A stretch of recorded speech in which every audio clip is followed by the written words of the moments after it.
എന്നെ അത്ഭുതപ്പെടുത്തിയ കാര്യം, ദിവസവും ആയിരക്കണക്കിന് പേർ വരുന്ന ആ ആശ്രമത്തിൽ സൈലൻസ് പ്ലീസ് എന്ന നിശബ്ദ പാലിക്കുക എന്ന് എഴുതി വച്ചിട്ടില്ലെങ്കിലും വന്നു കയറുന്ന ഓരോരുത്തരും മുമ്പ് ചെയ്യപ്പെട്ട ഒരു വലിയ പാതകത്തിൻ്റെ ഉത്തരവാദി താനാണ് എന്ന് സ്വയം വിചാരിക്കുന്നത് പോലെ അഗാധമായ മൗനത്തിലായിരുന്നു. തല കുനിച്ചു പിടിച്ച് തൻ്റെ കയ്യാൽ അറിയാതെ വെടിയേറ്റ് മരിച്ചുപോയൊരു അപ്പൂപ്പനെ കുറിച്ച് ഓർത്ത് വിഷമിക്കുന്നത് പോലെ, കളിത്തോക്ക് ഉപയോഗിക്കുമ്പോൾ അറിയാതെ വെടിവെച്ച് ഒരു അപ്പൂപ്പനെ കൊന്ന പേരക്കുട്ടികളെ പോലെ എല്ലാവരും തല കുനിച്ച് പിടിച്ച് നടക്കുന്നത് കണ്ട് ഞാൻ വിഷമിച്ചു പോയി. മോഷണം ഭീരുവിൻ്റെ ജോലിയാണെങ്കിൽ പരിഗ്രഹം ശക്തൻ്റെ ജോലിയാണ്. പിടിച്ചു പറിക്കും, നിൻ്റെ കയ്യിലുണ്ടെങ്കിൽ ഞാൻ പിടിച്ചു പറിക്കും, നീ എന്ത് ചെയ്യും എന്നുള്ളതാണ് ആ ചോദ്യം. ബ്രിട്ടീഷുകാർ നമ്മളോട് ചെയ്തത് അതാണ്. ആ വാക്ക് ഒരു പക്ഷേ ഒരു ജയിൽ ശിക്ഷയ്ക്ക് പോലും എന്നെ അർഹനാക്കുന്ന വാക്കാണ് എന്ന് നല്ല ബോധ്യം ഉണ്ടായിരുന്നു. ഇപ്പോൾ സുപ്രീം കോർട്ട് എന്നെ വിളിച്ച് പ്രതിക്കൂട്ടിൽ നിർത്തിയാലും എനിക്ക് വാദിച്ച് ജയിക്കാവുന്നൊരു പോയിന്റ് കണ്ടുപിടിച്ചിട്ട് വേണം ഇന്ത്യയിൽ ഇപ്പോൾ എഴുതാൻ എന്നുള്ളത്. രാഷ്ട്രീയത്തിൻ്റെ ഹിംസയ്ക്കെതിരെ എഴുത്തുകാരൻ്റെ അഹിംസ എങ്ങനെയാണ് പ്രവർത്തിക്കേണ്ടത് എന്നുള്ളൊരു മുൻവിചാരത്തിൽ എന്നെ ഏർപ്പെടുത്തിൻ്റെ ഫലമാണ് അമോദി എന്ന വാക്കിലേക്ക് എത്തിയത്. ഇപ്പോൾ സാംസ്കാരിക പ്രഭാഷണം എന്നൊരു ബോർഡ് വെച്ചാൽ അവിടെ ഒരു മന്ത്രി പ്രഭാഷണം ചെയ്യുന്ന നമ്മൾ വിശ്വസിക്കുന്നില്ല. കാരണം രാഷ്ട്രീയം സംസ്കാരത്തിൻ്റെ ഒരു എതിർപദമാണ് എന്ന് നമ്മൾ വിചാരിക്കുന്നു. സാംസ്കാരിക പ്രഭാഷണം സുകുമാർ അഴീക്കോടിനെ ചെയ്യാം, MN വിജയനെ ചെയ്യാം, പക്ഷേ പിണറായി വിജയന് ചെയ്യാൻ സാധിക്കില്ല, മോദിക്ക് ചെയ്യാൻ സാധിക്കില്ല. നമ്മൾ അങ്ങനെ ഒരു കാലത്തിലേക്ക് മാറി. പൊളിറ്റീഷ്യൻ്റെ പ്രഭാഷണം സംസ്കാരമില്ലാത്തതാണ് എന്നൊരു ബോധം നമ്മുടെ ഉള്ളിൽ എങ്ങനെ ഉറച്ചതിൻ്റെ ഫലമാണ്. നിങ്ങൾ ഇന്ന് ആ ബിർള ഹൗസിൽ ഗാന്ധി വെടിയേറ്റു വീണ സ്ഥലത്ത് ചെന്ന് നോക്കിയാൽ അവിടുത്തെ ആ മ്യൂസിയം മുഴുവൻ തപ്പി നടന്നാലും നാഥുറാം വിനായക് ഗോഡ്സെ എന്നുള്ള പേര് ഒരേ ഒരു സ്ഥലത്തുള്ളൂ. ബാക്കിയെല്ലാം അത് മാറ്റി കളഞ്ഞിരിക്കുന്നു. ഞാൻ അവിടെ ചെന്ന് കുറച്ച് നേരം ഇങ്ങനെ നിന്നു. എനിക്ക് ആ ചരിത്രം മുഴുവൻ എൻ്റെ ഉടലിൽ മുഴുവൻ ഇങ്ങനെ സഞ്ചരിക്കുകയാണ്. അപ്പോൾ കെയർ ടേക്കർ എന്നെ തട്ടി വിളിച്ച് പറഞ്ഞു, അധികം നേരം നിൽക്കേണ്ട, ഇഴജന്തുക്കളുണ്ട്, പാമ്പ് പിടിക്കുന്നു. P. കുഞ്ഞിരാമൻ നായർ എന്ന് പറഞ്ഞ കവി ഗാന്ധി വധത്തിന് ഒരു വർഷം മുമ്പ് പ്രവചന ശേഷിയോടെ തൻ്റെ കവിതയിൽ എഴുതി ഇദ്ദേഹം മരിക്കാൻ പോകുന്ന വെടികൊണ്ടാണെന്ന് എഴുതിയ ആ ഭാഷയാണ് മലയാളം എന്ന് പറയുന്നത്. ഇങ്ങനെ ഒരു വലിയ സ്മരണയെ ഒരു പക്ഷേ കരുതി കൂട്ടി മാച്ച് കളയുന്ന ഒരു കാലത്താണ് നമ്മൾ ജീവിക്കുന്നത്. അപ്പോൾ ഇത് എന്തുകൊണ്ടാണ് ഈ മായ്ക്കുന്നത്? എന്തുകൊണ്ടാണ് മായ്ക്കാൻ ശ്രമിക്കുന്നത്? നമുക്കറിയാം, സവർക്കറുടെ അവസാന കാല മുദ്രാവാക്യം എന്ന് പറഞ്ഞാൽ ഹിന്ദുവൈസ് ഓൾ പൊളിറ്റിക്സ് ആൻഡ് മിലിറ്ററൈസ് ഹിന്ദുഡം എന്നാണ് മുദ്രാവാക്യം. എന്ന് പറഞ്ഞാൽ ഫാസിസ്റ്റ് ഇന്ത്യ ഉണ്ടാക്കാൻ വേണ്ടി പല മുദ്രാവാക്യങ്ങളും വെക്കുന്നുണ്ട്. അവസാന മുദ്രാവാക്യം എന്ന് പറയുന്നത് ഹിന്ദുവൈസ് ഓൾ പൊളിറ്റിക്സ്. ഈ RSSൻ്റെ നീളവും വീതിയും കനവും മനസ്സിലാക്കുക എന്ന് പറയുന്നത് വളരെ പ്രയാസപ്പെട്ട കാര്യമാണ് കേരളത്തിൽ പോലും എന്ന ഒരു തോന്നലുണ്ടായിരുന്നു. അപ്പം നെതന്യാഹു ആണെന്ന് സ്വയം പൊരുതുന്ന ആളായിട്ട് സെൻട്രൽ തീം, ഈ കാലത്തിൻ്റെ സെൻട്രൽ തീമായിട്ട് പ്രതിഷ്ഠിക്കുന്നത്.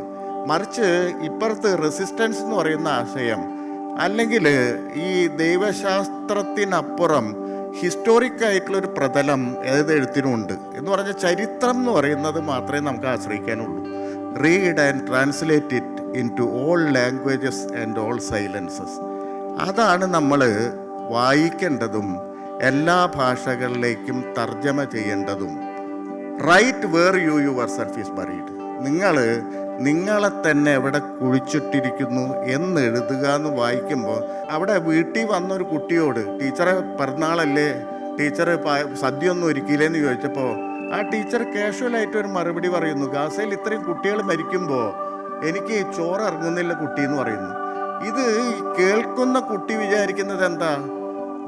ഒരു മഹത്തായ ജീവിതം ഇതുവരെ കൊണ്ടെത്തിച്ച ആ ജീവിതത്തിൽ നിന്ന് വരുന്ന വെളിച്ചം നിറഞ്ഞൊരു വാക്കായിട്ടാണ് നമ്മൾ അതിനെടുക്കുന്നത്. ഇത് ഒരു സ്ഥലത്ത് എഴുതുമ്പോൾ ആ കുട്ടി വിചാരിക്കുന്ന, അല്ലെങ്കിൽ ഒരു റിപ്പോർട്ടറോട് പറഞ്ഞു കൊടുക്കുമ്പോൾ ആ കുട്ടി വിചാരിക്കുന്ന എന്താ? ഇതൊരു വെളിച്ചം പടരുന്നു. നമ്മൾ കാണുന്ന പിന്നത്തെ മൊമെന്റിൽ നമ്മൾ കാണുന്നത് എന്താ? ഇതിനെ അങ്ങേയറ്റത്തെ ഇത് കേരളത്തിൽ നടക്കുന്നതാണ്, മലയാളത്തിൽ നടക്കുന്നതാണ്, നമ്മുടെ കൂട്ടത്തിൽ ജീവിച്ചിരിക്കുന്ന മനുഷ്യർ ചെയ്യുന്നതാണ്. നമ്മൾ കുട്ടിയോട്, സ്ത്രീയോട്, പ്രകൃതിയോട്, പാർശ്വവൽകൃതനോട് ജാതി കൊണ്ടോ വർണ്ണം കൊണ്ടോ പണം കൊണ്ടോ ഏതെങ്കിലും തരത്തിൽ താഴെ എന്ന് നമ്മൾ വൃഥാ വിചാരിക്കുന്ന ഒരാളോട് പറയുന്ന വാക്കിനേക്കാൾ, വാക്ക് വേണമെന്നില്ല, അതിനേക്കാൾ മാരകമായിരിക്കും വെറുതെ ഒരു ആംഗ്യം പോലും, ഠോ എന്ന് പറയുന്ന ഒരു ആംഗ്യം പോലും. അതവനെ മുറിവേൽപ്പിക്കും, അവനെ അല്ലെങ്കിൽ അവളെ കൊല്ലും. പക്ഷെ അധികാരിയുടെ മുമ്പിൽ ഇത് പാടില്ല സാറേ, ഇങ്ങനെ പറയാൻ തെറ്റാണെന്ന് പറയുവാൻ നമ്മുടെ എഴുത്തുകാർക്ക് ധൈര്യം പോരാ. കാരണം അടുത്ത പത്മശ്രീയോ ദാദാസാഹേബോ പോവുമെന്ന് പേടിച്ചിട്ട് നമ്മൾ മിണ്ടാതെ ഇരിക്കും. എല്ലാത്തിനെയും കവിത എന്ന് പറയുക. ഇപ്പോൾ ഒരു നല്ല സിനിമ കണ്ട ആൾക്കാർ പറയുക കവിത പോലെ മനോഹരം എന്ന് പറയും. ഹോട്ടലിന് ഹോട്ടൽ കവിത എന്ന് പേരിടും, ഓട്ടോറിക്ഷയ്ക്ക് കവിത എന്ന് പേരിടും. ആരെങ്കിലും ഹോട്ടൽ നോവലിന് പേരിട്ട്, സുഭാഷിനോടുള്ള എതിർപ്പ് എന്നുള്ള അർത്ഥത്തിൽ ഹോട്ടൽ നോവലിന് ആരും പേരിടില്ലല്ലോ, ഓട്ടോറിക്ഷയ്ക്ക് കഥ എന്ന് ആരും പേരിടില്ല.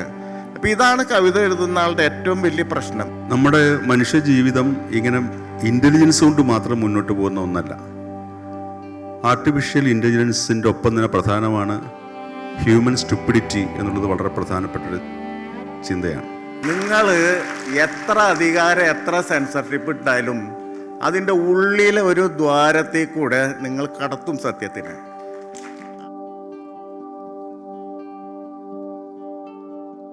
സാഹിത്യത്തിൽ ഇന്ന് അല്ലെങ്കിൽ ഇന്നലെ ഇനി നാളെ എന്തൊക്കെ സംഭവിക്കുമെന്ന് ഇവരുടെ വാക്കുകളിൽ കൂടെ നമ്മൾ മനസ്സിലാക്കാം എന്നെനിക്ക് തോന്നുന്നു. കഥകൾ മനുഷ്യരെ എക്കാലത്തും ആകർഷിച്ചിട്ടുള്ള ഒരു സംഗതിയാണ്. 2.5 ലക്ഷം വർഷം മുമ്പ് നമ്മുടെ പൂർവികർ കിഴക്കൻ ആഫ്രിക്കയിൽ രൂപം കൊണ്ടതിന് ശേഷം ആ സാപ്പിയൻസിൻ്റെ വളർച്ചയുടെ ഓരോ ഘട്ടവും പിന്നിട്ട് ഇന്ന് AI യുഗത്തിൽ നമ്മൾ വന്നെത്തി നിൽക്കുമ്പോൾ കഥ എന്ന് പറഞ്ഞതിൽ പരിഭവിക്കേണ്ട, കവിതയും അതിൽ പെടും. മനുഷ്യൻ്റെ ഭാവന അതിന് ഈ വളർച്ചയിൽ ഏറ്റവും കൂടുതൽ പങ്കുവഹിച്ച കാര്യം മനുഷ്യഭാവനയാണ്. ഇന്ന് നമുക്കറിയാം, നമ്മുടെ ലോകം നേടിയിട്ടുള്ള എല്ലാ നേട്ടങ്ങൾക്കും, ശാസ്ത്രീയ നേട്ടങ്ങൾക്കും സാങ്കേതിക നേട്ടങ്ങൾക്കും എല്ലാം പിന്നിൽ പ്രവർത്തിച്ചിട്ടുള്ളത് മനുഷ്യഭാവനയാണ്. ആ മനുഷ്യഭാവനയുടെ മറ്റൊരു വിവർത്തനമാണ് സാഹിത്യത്തിലൂടെ നമ്മൾക്ക് ലഭിച്ചുകൊണ്ടിരിക്കുന്നത്. അങ്ങനെ സാഹിത്യം ഒരു സോഷ്യൽ എൻജിനീയറിംഗ് ആയിട്ട് പ്രവർത്തിക്കുന്ന ഒരു സമൂഹത്തിൻ്റെ ഭാഗമാണ് കേരള ജനത എന്ന് പറയാം. അപ്പോൾ നമ്മുടെ മലയാള സാഹിത്യം എത്രത്തോളം വളർന്നു എന്നൊന്നും ഒക്കെ ചോദിക്കുന്നതിന് പകരം നമുക്ക് ഈ പ്രഭാഷകരിലേക്ക്, നമ്മുടെ പ്രിയപ്പെട്ട എഴുത്തുകാരിലേക്ക് നേരിട്ട് പോവുമായിരിക്കും നല്ലത്, അല്ലേ? നമുക്കറിയാം, സുഭാഷ് ചന്ദ്രനെ ഇപ്പോൾ ഇവിടെ പരിചയപ്പെടുത്തേണ്ട ആവശ്യമില്ല. അതുപോലെ ഗോപീഷ്ണനെയും പരിചയപ്പെടുത്തേണ്ട ആവശ്യമില്ല. കഥയുടെ, നോവലിൻ്റെ, കവിതയുടെ, പ്രഭാഷണത്തിൻ്റെ, സാംസ്കാരിക പ്രവർത്തനത്തിൻ്റെ ഒക്കെ പുതിയ മുഖങ്ങളാണ്. അല്ലെങ്കിൽ നമ്മളിന്ന് മലയാളത്തിൻ്റെ പുതിയ മുഖം എന്ന് പറയുന്നത്, നമുക്കൊരു നവോത്ഥാന കാലഘട്ടം കഴിഞ്ഞ് നമ്മൾക്ക് സുകുമാർ അഴീക്കോട് സാറിൻ്റെയും സാനു മാഷിൻ്റെയൊക്കെ ഒരു പ്രഭാഷണകാലം കഴിഞ്ഞ്, അല്ലെങ്കിൽ MN വിജയൻ സാറിൻ്റെ പ്രഭാഷണകാലം കഴിഞ്ഞ്, ഇനി ആരൊക്കെ ജനങ്ങളിൽ ചലനം സൃഷ്ടിക്കുന്ന പ്രഭാഷണങ്ങൾ ആരുടേത് എന്ന് നോക്കിയിരിക്കുന്ന കാലഘട്ടത്തിൽ ഇവരെ പോലെയുള്ളവരുടെ പ്രഭാഷണങ്ങൾക്കായിട്ട് മലയാള സാഹിത്യം ഇഷ്ടപ്പെടുന്നവരും നമ്മുടെ സാംസ്കാരിക ലോകവും കാതോർത്തിരിക്കുന്ന ഒരു കാലമാണ്. അപ്പം സുഭാഷ് ചന്ദ്രൻ നമുക്കറിയാം, പറുദീസ നഷ്ടം മുതൽ, അല്ലെങ്കിൽ ഘടികാരങ്ങൾ നിലയ്ക്കുന്ന സമയം മുതൽ തുടങ്ങി ഇപ്പോൾ കഥയിലെ ജ്ഞാനസ്നാനം മുങ്ങിയിരിക്കുന്ന ഒരു സമയമാണ്. മനുഷ്യനൊരു ആമുഖം, സമുദ്രശില തുടങ്ങിയ മനോഹരം എന്ന് പറഞ്ഞാൽ പോരാ, മലയാളികൾ ഏറ്റെടുത്ത നോവലുകൾ. ആ 2 നോവലുകളിലൂടെ തന്നെ എനിക്ക് തോന്നുന്നു സുഭാഷിന് മലയാളത്തിൽ ലഭിക്കാത്ത പുരസ്കാരങ്ങളൊന്നുമില്ല. ആദ്യത്തെ നോവലിലൂടെ തന്നെ കേന്ദ്ര സാഹിത്യ അക്കാദമി, കേരള സാഹിത്യ അക്കാദമി തുടങ്ങിയ വയലാർ കിട്ടാത്ത അവാർഡുകളില്ല. അങ്ങനെയുള്ള പുരസ്കാരത്തോടൊപ്പം തന്നെ അക്ഷരസ്നേഹികളുടെ മനസ്സിലും ഇടം നേടിയ ഒരു എഴുത്തുകാരൻ മലയാളത്തിൽ ഈ ആധുനിക കാലത്ത് വേറെ ഉണ്ടോ എന്ന് സംശയമാണ്. അപ്പം അദ്ദേഹത്തിൻ്റെ പുരസ്കാര നേട്ടങ്ങളോ അല്ലെങ്കിൽ അദ്ദേഹത്തിൻ്റെ അതിനെക്കുറിച്ചൊന്നും പറയാനല്ല നമ്മളിപ്പോൾ ഈ വേദിയിലിരിക്കുന്നത്.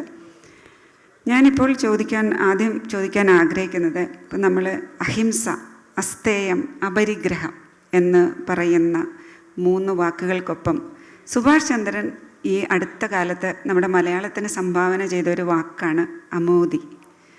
അപ്പോൾ അമോദി എന്ന വാക്ക്, ഇപ്പോൾ ഇവിടെ ഇരിക്കുന്ന ജ്ഞാനസ്നാനം എന്ന കഥ വായിച്ചിട്ടുള്ള നിങ്ങൾക്കെല്ലാം അറിയാം എന്താണ് ഈ അമോദി എന്നുള്ളത്. എനിക്ക് സുഭാഷ് ചന്ദ്രൻ എപ്പോഴും വേണമെങ്കിൽ ഒരാഴ്ചയിൽ ഒരു കഥ വെച്ച് എഴുതാൻ കഴിയുന്ന ആളാണ്. പക്ഷേ എന്തുകൊണ്ട് അദ്ദേഹം അങ്ങനെ കഥ എഴുതുന്നില്ല? ഇത്രയും കാലഘട്ടത്തിനിടയ്ക്ക് വളരെ ചുരുങ്ങിയ കഥകളും 2 നോവലുകളാണ് അദ്ദേഹം എഴുതിയത്. പക്ഷേ എഴുതുന്ന രചനകളിൽ മറ്റാർക്കും പതിക്കാൻ കഴിയാത്ത തൻ്റേതായ ഒരു അടയാളപ്പെടുത്തൽ നടത്തി കടന്നു പോവുകയാണ്. അപ്പോൾ അതിലൊരു അടയാളപ്പെടുത്തലാണ് ആയിട്ടാണ് എനിക്ക് തോന്നിയിട്ടുള്ളത്. ഈ ജ്ഞാനസ്നാനം എന്ന കഥയിലെ ഒരു കാന്തശക്തി എന്ന് പറയാവുന്ന ഒരു വാക്കാണ് അമോദി. ആ അമോദിയിലേക്ക് എത്തിയതെങ്ങനെ, അല്ലെങ്കിൽ ജ്ഞാനസ്നാനത്തിലേക്ക് എത്തിയതെങ്ങനെ എന്ന് സുഭാഷ് പറഞ്ഞുകൊണ്ട് നമുക്ക് തുടങ്ങാം. സംസ്കൃതിക്ക് നന്ദി പറയുന്നു. ഞാൻ ആദ്യമായിട്ടാണ് ഖത്തറിൽ വരുന്നത്. 10-32 വർഷമായിട്ട് എഴുതുന്നുണ്ടെങ്കിലും ആദ്യമായിട്ടാണ് ഖത്തർ എന്നെ വിളിച്ചത്. അതിനൊരു വലിയ നന്ദി പറയണം. ഗോപിയോടൊപ്പം ഷീലയോടൊപ്പം ഇങ്ങനെ ദോഹയിൽ ഇരുത്തിയ കാലത്തിന് നന്ദി പറയുന്നു. അമോദി എന്ന വാക്കിനെ പറ്റിയാണ് ഷീല ചോദിച്ചത്. ആ ചോദ്യത്തിൻ്റെ വിശദീകരണമായിരുന്നു ആ കഥ. 10 വർഷം ചെറുകഥ എഴുതാതെ ഇരുന്ന ഒരാൾ, മാതൃഭൂമി ആഴ്ചപ്പതിപ്പിൻ്റെ ചുമതലക്കാരൻ എന്നുള്ള നിലയിൽ ദിവസവും കുറഞ്ഞത് 30 കഥകളെങ്കിലും വായിച്ച് തള്ളിക്കൊണ്ടിരിക്കുന്ന ഒരാൾ എഴുതാതെ നിവൃത്തിയില്ല എന്ന ഘട്ടം വന്നപ്പോൾ എഴുതിയ കഥയാണ് ജ്ഞാനസ്നാനം എന്ന കഥ. 7 വർഷത്തോളം എടുത്തിട്ടാണത് എഴുതി പൂർത്തിയാക്കിയത്. പക്ഷെ അതിൻ്റെ പേര് ഷീല പറഞ്ഞ അമോദി എന്നാണ് ആദ്യം ഇട്ടത്. പക്ഷേ ഈ അമോദി എന്നുള്ള പേരിട്ടാൽ അത് അതിനകത്തേക്ക് മാത്രമേ ഒതുങ്ങിപ്പോകുമോ എന്നുള്ള ഒരു കഥ രാഷ്ട്രീയം മാത്രമായി പോകുമോ, കഥയിലെ കലയുടെ കണ്ടന്റ് രാഷ്ട്രീയത്താൽ ആച്ഛാദിതമായി പോകുമോ എന്നുള്ള ഭയം എനിക്കുണ്ടായിരുന്നു. അങ്ങനെ ഒരു ശീർഷകം മാറ്റിയിടാൻ വേണ്ടി 3 വർഷം മേശപ്പുറത്ത് വെച്ച കഥയാണ് ജ്ഞാനസ്നാനം. അതിന് എന്നെ പ്രേരിപ്പിച്ചത്, നിമിത്തമായി തീർന്നത്, ഞാൻ ഗാന്ധിയുടെ സബർമതി ആശ്രമത്തിൽ അതിനുവേണ്ടി മാത്രമായിട്ട് പോയി. കാരണം ആ മണ്ണിൻ്റെ ടെറൈൻ ഒന്ന് കിട്ടാൻ വേണ്ടിയിട്ട് ഗാന്ധി നടന്ന, ഗാന്ധി ഇരുന്ന, ഗാന്ധി ശ്വസിച്ച മണ്ണിൻ്റെയും അന്തരീക്ഷത്തിൻ്റെയും പ്രാണനെ പിടിച്ചെടുക്കാൻ ഒരു ദിവസം മുഴുവനും സബർമതി ആശ്രമത്തിൽ ഞാനും എൻ്റെ ഇളയ മകളും ചേർന്ന് ചെലവഴിച്ചു. എന്നെ അത്ഭുതപ്പെടുത്തിയ കാര്യം, ദിവസവും ആയിരക്കണക്കിന് പേർ വരുന്ന ആ ആശ്രമത്തിൽ സൈലൻസ് പ്ലീസ് എന്നോ നിശബ്ദത പാലിക്കുക എന്ന് എഴുതി വച്ചിട്ടില്ലെങ്കിലും വന്നു കയറുന്ന ഓരോരുത്തരും മുമ്പ് ചെയ്യപ്പെട്ട ഒരു വലിയ പാതകത്തിൻ്റെ ഉത്തരവാദി താനാണ് എന്ന് സ്വയം വിചാരിക്കുന്നത് പോലെ അഗാധമായ മൗനത്തിലായിരുന്നു. തല കുനിച്ചു പിടിച്ച് തൻ്റെ കയ്യാൽ അറിയാതെ വെടിയേറ്റ് മരിച്ചുപോയൊരു അപ്പൂപ്പനെക്കുറിച്ച് ഓർത്ത് വിഷമിക്കുന്നത് പോലെ, കളിത്തോക്ക് ഉപയോഗിക്കുമ്പോൾ അറിയാതെ വെടിവെച്ച് ഒരു അപ്പൂപ്പനെ കൊന്ന പേരക്കുട്ടികളെ പോലെ എല്ലാവരും തല കുനിച്ചു പിടിച്ച് നടക്കുന്നത് കണ്ട് ഞാൻ വിഷമിച്ചു പോയി. അതിൻ്റെ കെയർടേക്കറായിട്ടുള്ള ഒരു സുരേഷ് പിള്ള എന്ന് പറയുന്ന ആൾ എന്നെ സാധാരണ അതിഥികൾക്ക് തുറന്നു കൊടുക്കാത്ത, വിസിറ്റേഴ്സിന് തുറന്നു കൊടുക്കാത്ത ഒരു മുറി, മഹാത്മാഗാന്ധി ഇരുന്ന് ഇന്ത്യയിലെയും ഇന്ത്യക്ക് വെളിയിലെയും മുഴുവൻ നേതാക്കന്മാരോടും സംസാരിച്ചിരുന്ന ഉയരം കുറഞ്ഞ പീഠത്തിലിരുന്ന് മുന്നിൽ വിരിച്ച വെറും പായയിൽ ലോക നേതാക്കന്മാരെയും ഇന്ത്യൻ നേതാക്കന്മാരെയും ചമ്മറം പടിഞ്ഞിരുത്തിപ്പിച്ച് സംസാരിച്ച ആ മുറിയിൽ എന്നെ കയറ്റി അദ്ദേഹം നൂറ്റിരുന്ന ചർക്കയുടെ മുന്നിൽ, അദ്ദേഹം എഴുതിയിരുന്ന കുറുമേശയ്ക്ക് മുന്നിൽ ഇരുത്തി. എല്ലാത്തിനെയും ഉയരം കുറയ്ക്കുക എന്നൊരു പ്രക്രിയ ഗാന്ധിക്കുണ്ടായിരുന്നു. മിനിമലിസത്തിൻ്റെ വക്താവായിരുന്നു അദ്ദേഹം, നിങ്ങൾക്കറിയാം. അദ്ദേഹം കട്ടിലിൻ്റെ ഉയരം കുറച്ചിരുന്നു, അദ്ദേഹത്തിൻ്റെ മേശ ചെറുതായിരുന്നു, അദ്ദേഹം നിലത്തിരുന്ന് മാത്രമേ എഴുതാറുള്ളൂ. ഭൂമിയോട് ഏറ്റവും അടുത്ത് സ്ഥിതി ചെയ്യാനായിരുന്നു ഗാന്ധിക്ക് ഇഷ്ടം. പശു ഒരു വലിയ മൃഗമാണ് എന്ന് തോന്നിയപ്പോൾ അദ്ദേഹം ആടിൻ്റെ പാല് ഉപയോഗിച്ചു. ഇംഗ്ലീഷുകാരൻ്റെ ലോകാദരണീയമായിട്ടുള്ള കോട്ടും സൂട്ടും കണ്ട് ഭ്രമിക്കാതെയും ഭയക്കാതെയും അദ്ദേഹം ഒരൊറ്റ മുണ്ടിലേക്ക് മിനിമലൈസ് ചെയ്തു. അങ്ങനെ അത്ഭുതകരമായിട്ടുള്ള, നമുക്കിന്ന് തിരിഞ്ഞു നോക്കുമ്പോൾ പണ്ട് ഐൻസ്റ്റീൻ പറഞ്ഞതുപോലെയോ അതിന് മുകളിലോ വിശ്വസിക്കാൻ പറ്റാത്ത ഒരു പ്രഭാവം അദ്ദേഹത്തെ കൊന്നിട്ടും കൊല്ലപ്പെടാതെ ആ മണ്ണിൽ നിൽക്കുന്നത് കണ്ട് ഞാൻ വിഭ്രമിച്ചു പോയി. എത്ര ചെറുതാണ് ഞാൻ എന്ന് ഞാൻ അതിനു മുമ്പ് അത്രയ്ക്ക് അറിഞ്ഞിട്ടില്ല.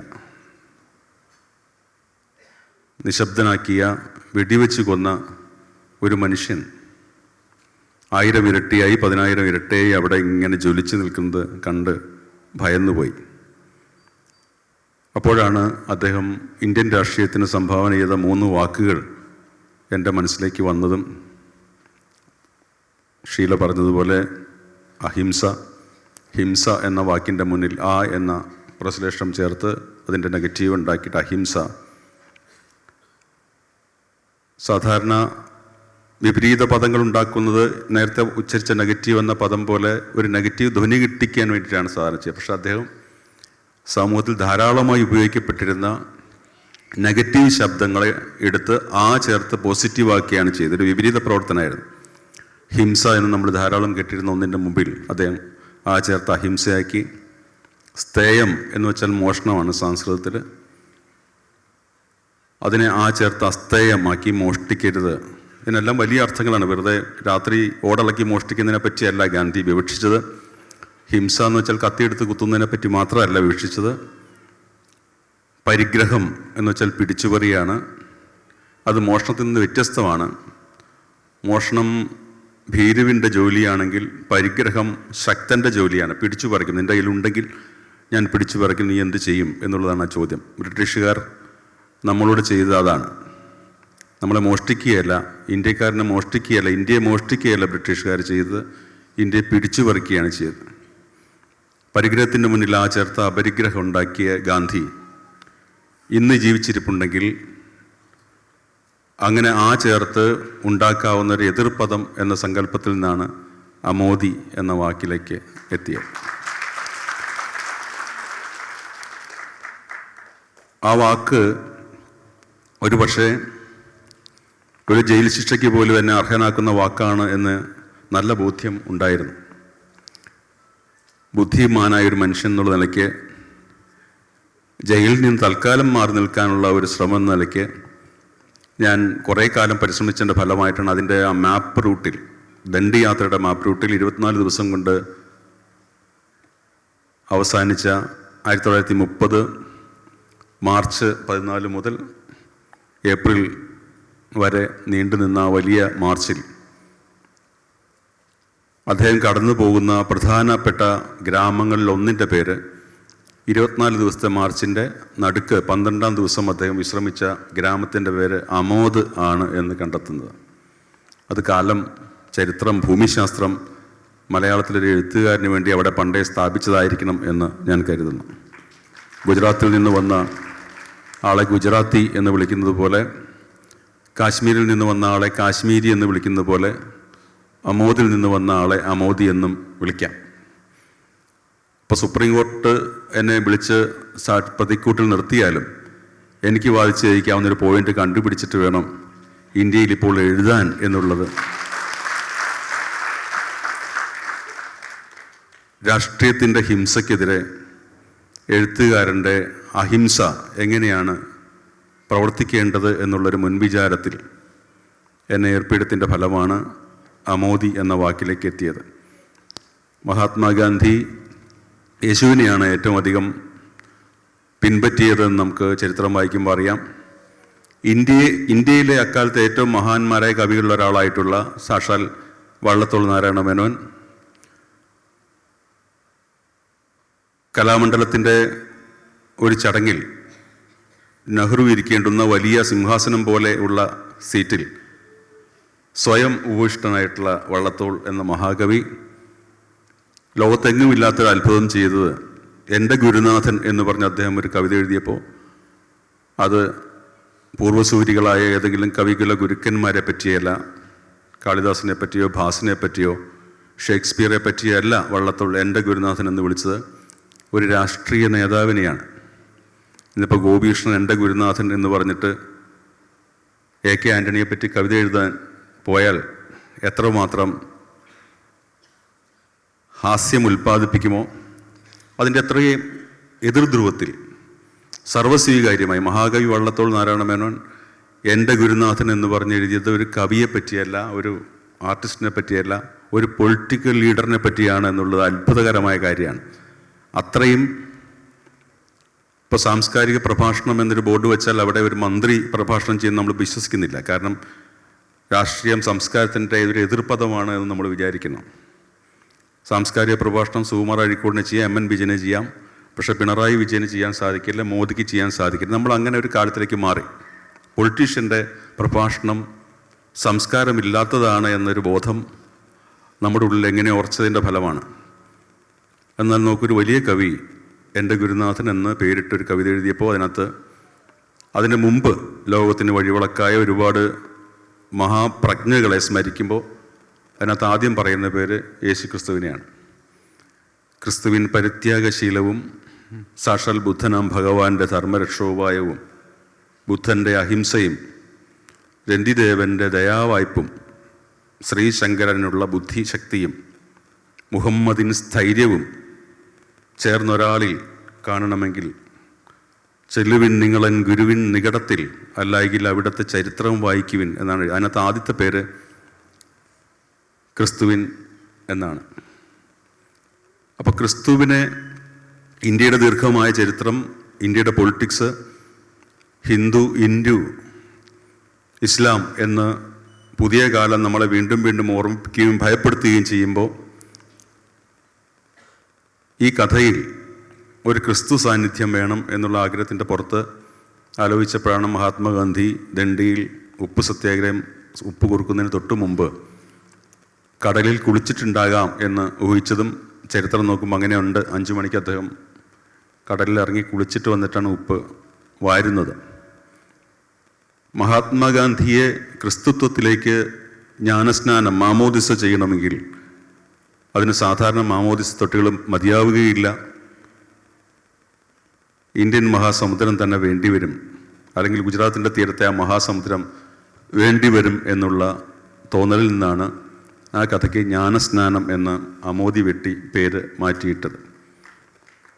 മന്ത്രി രാജീവ് ഞാനുമായിട്ടുള്ള അഭിമുഖത്തിൽ എന്നെ അത്ഭുതപ്പെടുത്തിക്കൊണ്ട് പറഞ്ഞു, ജ്ഞാനസ്നാനത്തിൻ്റെ ലാറ്റിൻ പ്രഭവം, അതിൻ്റെ നിഷ്പത്തി, മാമോദിസ എന്ന് പറയുന്ന വാക്കിൻ്റെ ലാറ്റിൻ നിഷ്പത്തി അമോദിയ എന്നാണെന്ന് അറിഞ്ഞിരുന്നോ എന്ന് ചോദിച്ചു.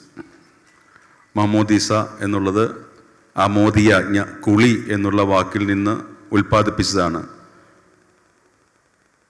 വിഡ്ഢിയും അജ്ഞനുമായ ഞാൻ അതറിയാതെയാണ് അമോദി വെട്ടിയിട്ട് ജ്ഞാനസ്നാനം എന്നിട്ടത്. ഇപ്പം നോക്കൂ, കാലം 10 വർഷം കഴിഞ്ഞ് കഥ എഴുതുന്ന ഒരാളെ കാലം വേറൊരു തരത്തിൽ ചേർത്ത് പിടിക്കുന്നു. നീ എത്ര വെട്ടിയാലും വെട്ടാൻ പറ്റാതെ അതിൻ്റെ സത്യം അവിടെ ജ്വലിക്കും എന്ന് നമ്മളോട് ആരോ പറയുന്ന പോലെ തോന്നിച്ചൊരു നിമിഷം കൂടിയാണത്. ഗോപിക്ക് സംസാരിക്കാനുള്ളതുകൊണ്ട് ഇതെത്ര ദീർഘമായിട്ട് പറഞ്ഞാൽ നിർത്താൻ പറ്റാത്തൊരു കാര്യമാണ്. ആൻറ്റി വലിയ അടിക്കാരനാണെന്ന് ആൻറ്റി തന്നെ പറയും, ആൻറ്റിയുടെ ഭാര്യയും പറയും. പക്ഷെ നിങ്ങളിൽ ആരെങ്കിലും അത് പറയുമ്പോഴാണ് നമുക്ക് സന്തോഷം. അതുകൊണ്ട് ഇനി നിർത്തുന്നതാണ്. ഗാന്ധിജിയുടെ രക്തമാണ് ഇന്ത്യ കഴിഞ്ഞ നൂറ്റാണ്ടിൽ കണ്ട ഏറ്റവും തീക്ഷ്ണമായ കവിത എന്ന് പറഞ്ഞത് സച്ചിമാഷാണ് എന്നെനിക്ക് തോന്നുന്നു. അങ്ങനെ ഒരു പ്രസ്താവന ഉണ്ട്. അപ്പം എനിക്ക് തോന്നുന്നു ഗാന്ധിജിയെ ഇപ്പോൾ പലപ്പോഴും അസ്പർശ്യനായി അല്ലെങ്കിൽ അദൃശ്യനാക്കിക്കൊണ്ടിരിക്കുന്ന ഒരു ഇന്ത്യൻ സാഹചര്യത്തിൽ കൂടി കടന്നു പോരുമ്പോൾ ജ്ഞാനസ്നാനം എന്ന കഥയുടെ പ്രസക്തി വളരെ വലുതാണ്. അതുപോലെ തന്നെയാണ് ഹിന്ദുത്വ രാഷ്ട്രീയത്തിൻ്റെ കഥ. കവിതയ്ക്ക് മുമ്പ് ഞാൻ ആ പുസ്തകത്തിലേക്ക് വരികയാണ്. എങ്ങനെയാണ് ഹിന്ദുത്വ രാഷ്ട്രീയത്തിൻ്റെ കഥ എന്ന പുസ്തകത്തിൻ്റെ രചനയിലേക്ക് എത്തിപ്പെട്ടത്? സുഭാഷ് എൻ്റെ സംസാരത്തെ എളുപ്പമാക്കി തന്നു. സുഭാഷ് സബർമതിയിൽ പോയ പോലെ ഞാൻ കിഴക്കേ അറ്റത്തേക്കാണ് പോയത്, നവഖലിയിലേക്കും അതുപോലെ തന്നെ കൽക്കട്ട, ബീഹാർ എന്നിവിടങ്ങളിലേക്കും, ഡൽഹി എന്നിവിടങ്ങളിലേക്കും. അപ്പോൾ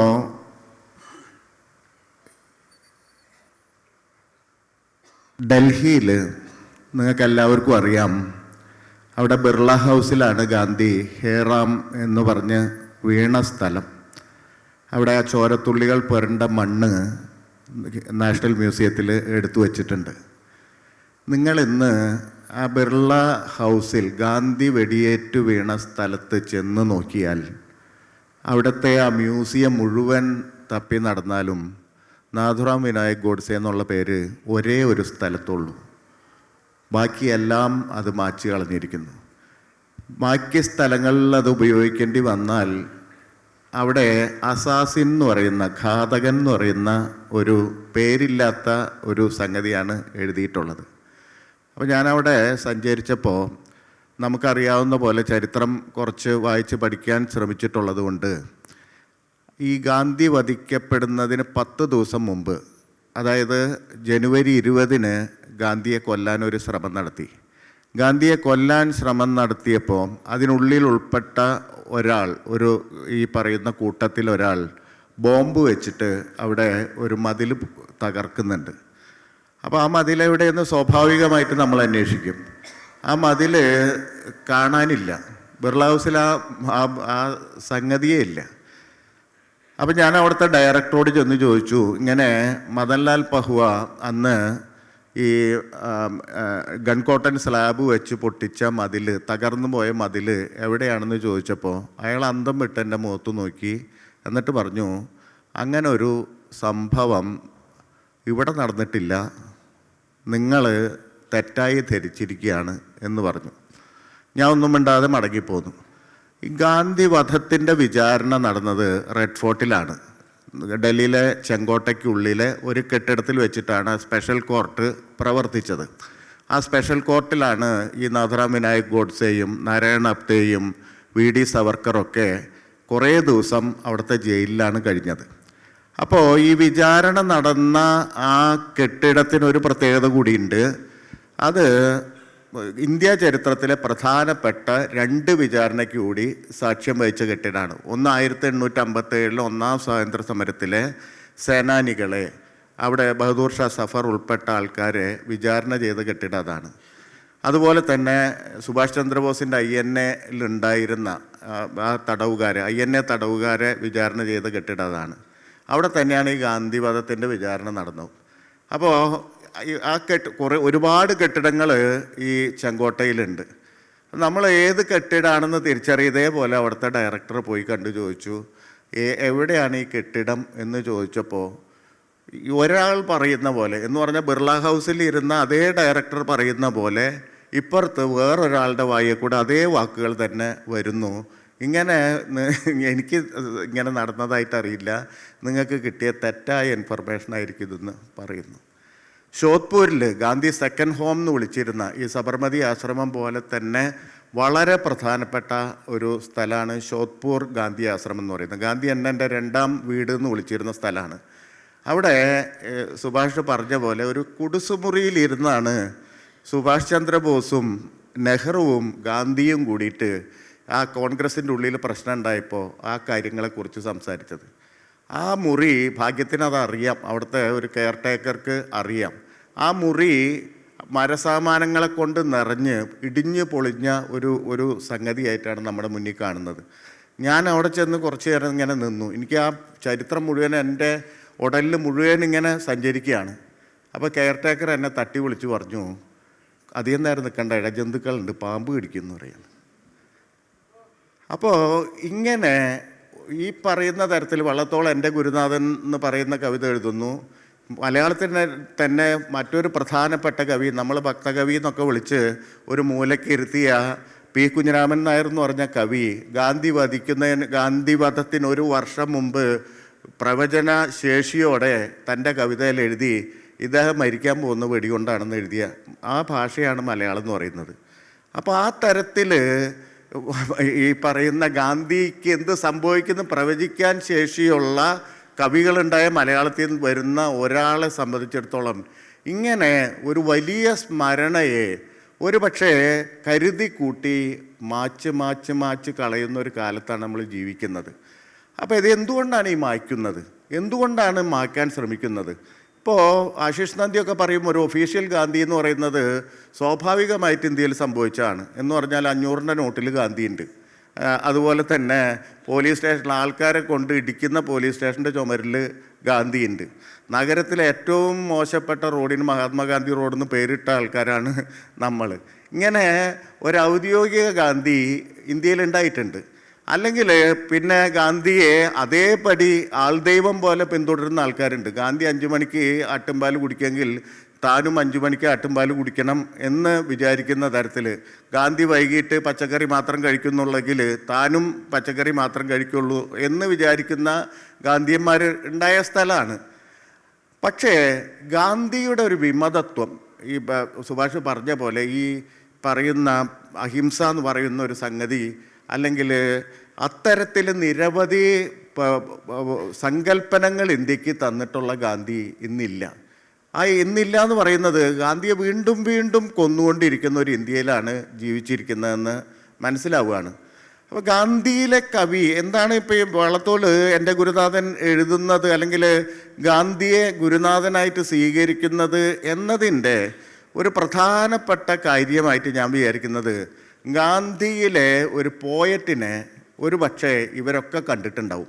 ഇപ്പോൾ ഗാന്ധി നവഖലിയിൽ നടക്കുമ്പോൾ ഈ പറയുന്ന തരത്തിൽ റോട്ടിൽ മുഴുവൻ ചോരച്ചാൽ ഒഴുക്കി മുസ്ലിങ്ങളും ഹിന്ദുക്കളും തമ്മിൽ വെട്ടിക്കൊല്ലുന്ന കാലത്ത് ഇത് പാടില്ല എന്ന് പറഞ്ഞ് നടക്കുമ്പോൾ ഗാന്ധി മുഴുവൻ പ്രസംഗിച്ചിരുന്നത് ഹിന്ദുവും മുസ്ലിമും സഹോദരന്മാരെ പോലെ ജീവിച്ചിരുന്ന ഒരു കാലമുണ്ടായിരുന്നു എന്നാണ് നിരന്തരം പറയുന്നത്. ഖിലാഫത്ത് കാലം മുതൽ, അല്ലെങ്കിൽ അതിനു മുമ്പ് 1857 സമരകാലം മുതൽ ഗാന്ധി ഓർമ്മിപ്പിക്കുന്നുണ്ട്. എന്നിട്ട് പറയുന്നു, ആ കാലത്തിലേക്ക് നിങ്ങൾ തിരിച്ചു പോകൂ, ഹിന്ദുക്കളും മുസ്ലിങ്ങളും സഹോദരന്മാരെ പോലെ ജീവിച്ച ആ കാലം നിങ്ങൾ ഓർക്കൂ എന്ന് നിരന്തരമായിട്ട് നവഖലിയിൽ പറയുന്നുണ്ട്, പല സ്ഥലത്തും പറയുന്നുണ്ട്. പക്ഷെ ബീഹാറിലെത്തുമ്പോൾ, ബീഹാറിൽ മുസ്ലിങ്ങളെ കൂട്ടക്കൊല ചെയ്ത ഒരു സ്ഥലമാണ് 46. ഒരുപക്ഷെ വംശഹത്യ എന്ന് പറയുന്ന, ജനോസൈഡ് എന്ന് പറയുന്ന ഒരു ആശയം ഇന്ത്യയിൽ ആദ്യമായിട്ട് നടപ്പാക്കുന്ന ബീഹാറിലാണ്. 10,000-കണക്കിന് അധികം മനുഷ്യരെയാണ് അന്ന് കൊന്നത്. പിൽക്കാലത്ത് വന്ന ഗുജറാത്ത് കലാപത്തിൻ്റെ മരിച്ചവരുടെ എണ്ണത്തിൻ്റെ കണക്ക് വെച്ച് നോക്കുകയാണെങ്കിൽ അതിനേക്കാൾ എത്രയോ 10 മടങ്ങ് വലിപ്പമുള്ള ജനോസൈഡാണ്, വംശഹത്യയാണ് ബീഹാറിലെന്ന് നടന്നത്. അപ്പോൾ ഗാന്ധി അതിലെ സഞ്ചരിക്കുമ്പോൾ ഗാന്ധിക്ക് ഒരു വലിയ തരത്തിൽ വെളിപാട് ഉണ്ടാവുന്നുണ്ട്. എന്ന് പറഞ്ഞാൽ ബാങ്കിപ്പൂർ മൈതാനത്തിൽ, ബീഹാറിലെ ഒരു വലിയ മൈതാനമാണ് ബാങ്കിപ്പൂർ. നമ്മുടെ തൃശ്ശൂരത്തെ ഈ തേക്കിൻകാട് മൈതാനത്തിൻ്റെ ഒക്കെ ഒരു 10 ഇരട്ടി വലുപ്പമുള്ള ഒരു മൈതാനമാണ് ബാങ്കിപ്പൂർ മൈതാനം, പാറ്റ്നയിലെ ആ മൈതാനം. ആ മൈതാനത്തിൽ ഗാന്ധി പ്രസംഗിക്കുമ്പോൾ ഇതുവരെ പ്രസംഗിച്ച പോലെയല്ല പ്രസംഗിക്കുന്നത്. ഗാന്ധി പറയുന്നു, ഹിന്ദുക്കളും മുസ്ലിങ്ങളും സഹോദരന്മാരെ പോലല്ല. ഇത്ര നാൾ പറഞ്ഞിരുന്നത് സഹോദരന്മാരെ പോലെ ആണെന്നാണ്. അവിടെ വെച്ചിട്ട് മാറുന്നു, ഹിന്ദുക്കളും മുസ്ലിങ്ങളും സഹോദരന്മാരെ പോലല്ല. അവിടെ അടുത്ത വാചകത്തിന് നമ്മൾ കാതോർക്കും. കാരണം ഇത്ര നാൾ പറഞ്ഞിരുന്ന സാഹോദര്യം, ഹിന്ദുക്കൾക്കും മുസ്ലിങ്ങൾക്കിടയ്ക്കുള്ള സാഹോദര്യം, ഗാന്ധി അത് നിഷേധിക്കുകയാണോ എന്ന് തോന്നും. പിന്നത്തെ വാചകമാണ് വലിയ വാചകം. ഹിന്ദുക്കളും മുസ്ലിങ്ങളും സഹോദരന്മാരെ പോലല്ല, മറിച്ച് സഹോദരർ തന്നെയാണ്. ഇത് വലിയൊരു വെളിപാടാണ്. ഇത്രയും കാലം പറഞ്ഞിരുന്ന സഹോദരന്മാരെ പോലെയാണ്. അത് കവിത എഴുതുന്നവർക്ക് അറിയാം. ഈ സിമിലി എന്ന് പറയുന്ന, പോലെ എന്ന് പറയുന്ന ഒരു സംഗതിക്കുള്ള വലിയ പ്രശ്നം എന്ന് പറഞ്ഞാൽ അത് പോലെ തന്നെയാണ്. അതൊരിക്കലും മറ്റൊന്നാവുന്നില്ല, പോലെയായിട്ട് നിൽക്കുകയുള്ളൂ. അപ്പോൾ ഗാന്ധി ബാങ്കിപ്പൂരിൽ എത്തുമ്പോൾ പറയുന്നത് സഹോദരന്മാരെ പോലല്ല, മറിച്ച് സഹോദരർ തന്നെയാണ്. വലിയ കവികളിൽ ഇത് കാണാം. നാരായണ ഗുരു ഏതാണ്ട് 1914 വരെ തുടർച്ചയായിട്ട് പറഞ്ഞുകൊണ്ടിരുന്നത് ജാതി നിർമ്മാർജ്ജനം ചെയ്യാമെന്നാണ്, ജാതിക്കെതിരെ പ്രവർത്തിക്കുക എന്നുള്ളതാണ്. 14-ലും 15-ലും ഈ ജാതി നിർണയവും ജാതി ലക്ഷണവും എഴുതുന്ന കാലെത്തുമ്പോൾ വലിയ വ്യത്യാസം വരുന്നുണ്ട്. അദ്ദേഹം അതിൽ പറയുന്നത് ജാതി നിർമ്മാർജ്ജനം ചെയ്യൊന്നും വേണ്ട, ജാതി ഇല്ല. ഇത് വലിയ കണ്ടെത്തലാണ്. ആണും പെണ്ണും ഒന്നിച്ച് ജീവിച്ചാൽ മനുഷ്യകുലം മുന്നോട്ട് പൊക്കോളും. പിന്നെ എവിടെ ജാതി? പിന്നെ എവിടെയാണ് ജാതി? അപ്പം ജാതി ഇല്ല എന്ന കണ്ടുപിടുത്താണ്. ഇതേപോലെ വലിയ കണ്ടുപിടുത്താണ് ബാങ്കിപ്പൂരിൽ വെച്ചിട്ട് ഗാന്ധി നടത്തുന്നത്.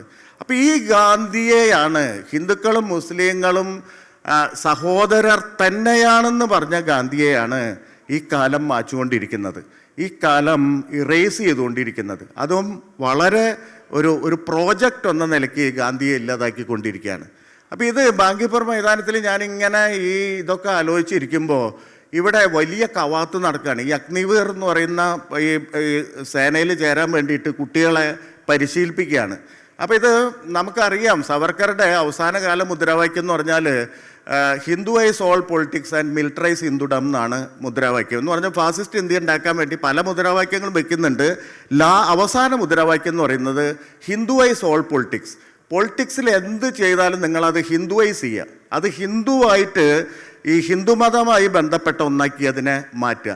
ആൻഡ് ദെൻ അങ്ങനെ ഒരു ഹിന്ദുവൈസ്ഡ് പൊളിറ്റിക്സ് ഉണ്ടായിക്കഴിഞ്ഞാൽ അതിനെ മിലിറ്ററൈസ് ചെയ്യുക, മിലിറ്ററൈസ് ഹിന്ദുഡം.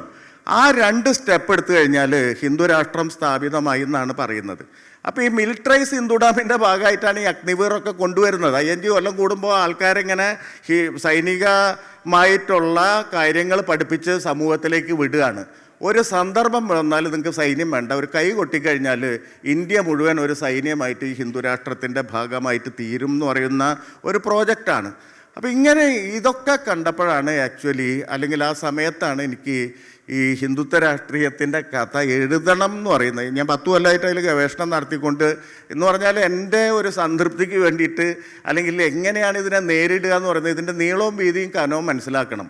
ഈ RSSൻ്റെ നീളവും വീതിയും കനവും മനസ്സിലാക്കുക എന്ന് പറയുന്നത് വളരെ പ്രയാസപ്പെട്ട കാര്യമാണ് കേരളത്തിൽ പോലും എന്ന ഒരു തോന്നലുണ്ടായിരുന്നു. അപ്പോൾ അക്കാലത്ത് ഞാൻ ഇതിനെ എതിർക്കാൻ വേണ്ടിയുള്ള ഈ എല്ലാ കാര്യങ്ങളും ഒരു വെബ്സൈറ്റിൻ്റെ കീഴിൽ കൊണ്ടുവരാൻ വേണ്ടിയിട്ട് എല്ലാവർക്കും എടുക്കാവുന്ന ഒരു ഓപ്പൺ വെബ്സൈറ്റ്, ഒരു ആൻറ്റി ഫാസിസ്റ്റ് വെബ്സൈറ്റ് ഉണ്ടാക്കുന്നതിനെ പറ്റി സുഹൃത്തുക്കളോടൊക്കെ സംസാരിച്ചു. കാരണം ഗവൺമെൻറ് രേഖകളിൽ തന്നെ ധാരാളമായിട്ടുള്ള കാര്യങ്ങളുണ്ട്. ഇപ്പോൾ കപൂർ കമ്മീഷൻ റിപ്പോർട്ട് നോക്കിക്കഴിഞ്ഞാൽ അതിൻ്റെ ഉള്ളിൽ ഒരുപാട് രേഖകളുണ്ട്. അപ്പോൾ ഞാൻ തന്നെ തർജ്ജമ ചെയ്യാൻ നിന്നാൽ അതൊക്കെ ഈ നിയമത്തിൻ്റെ ഭാഷയാണ്.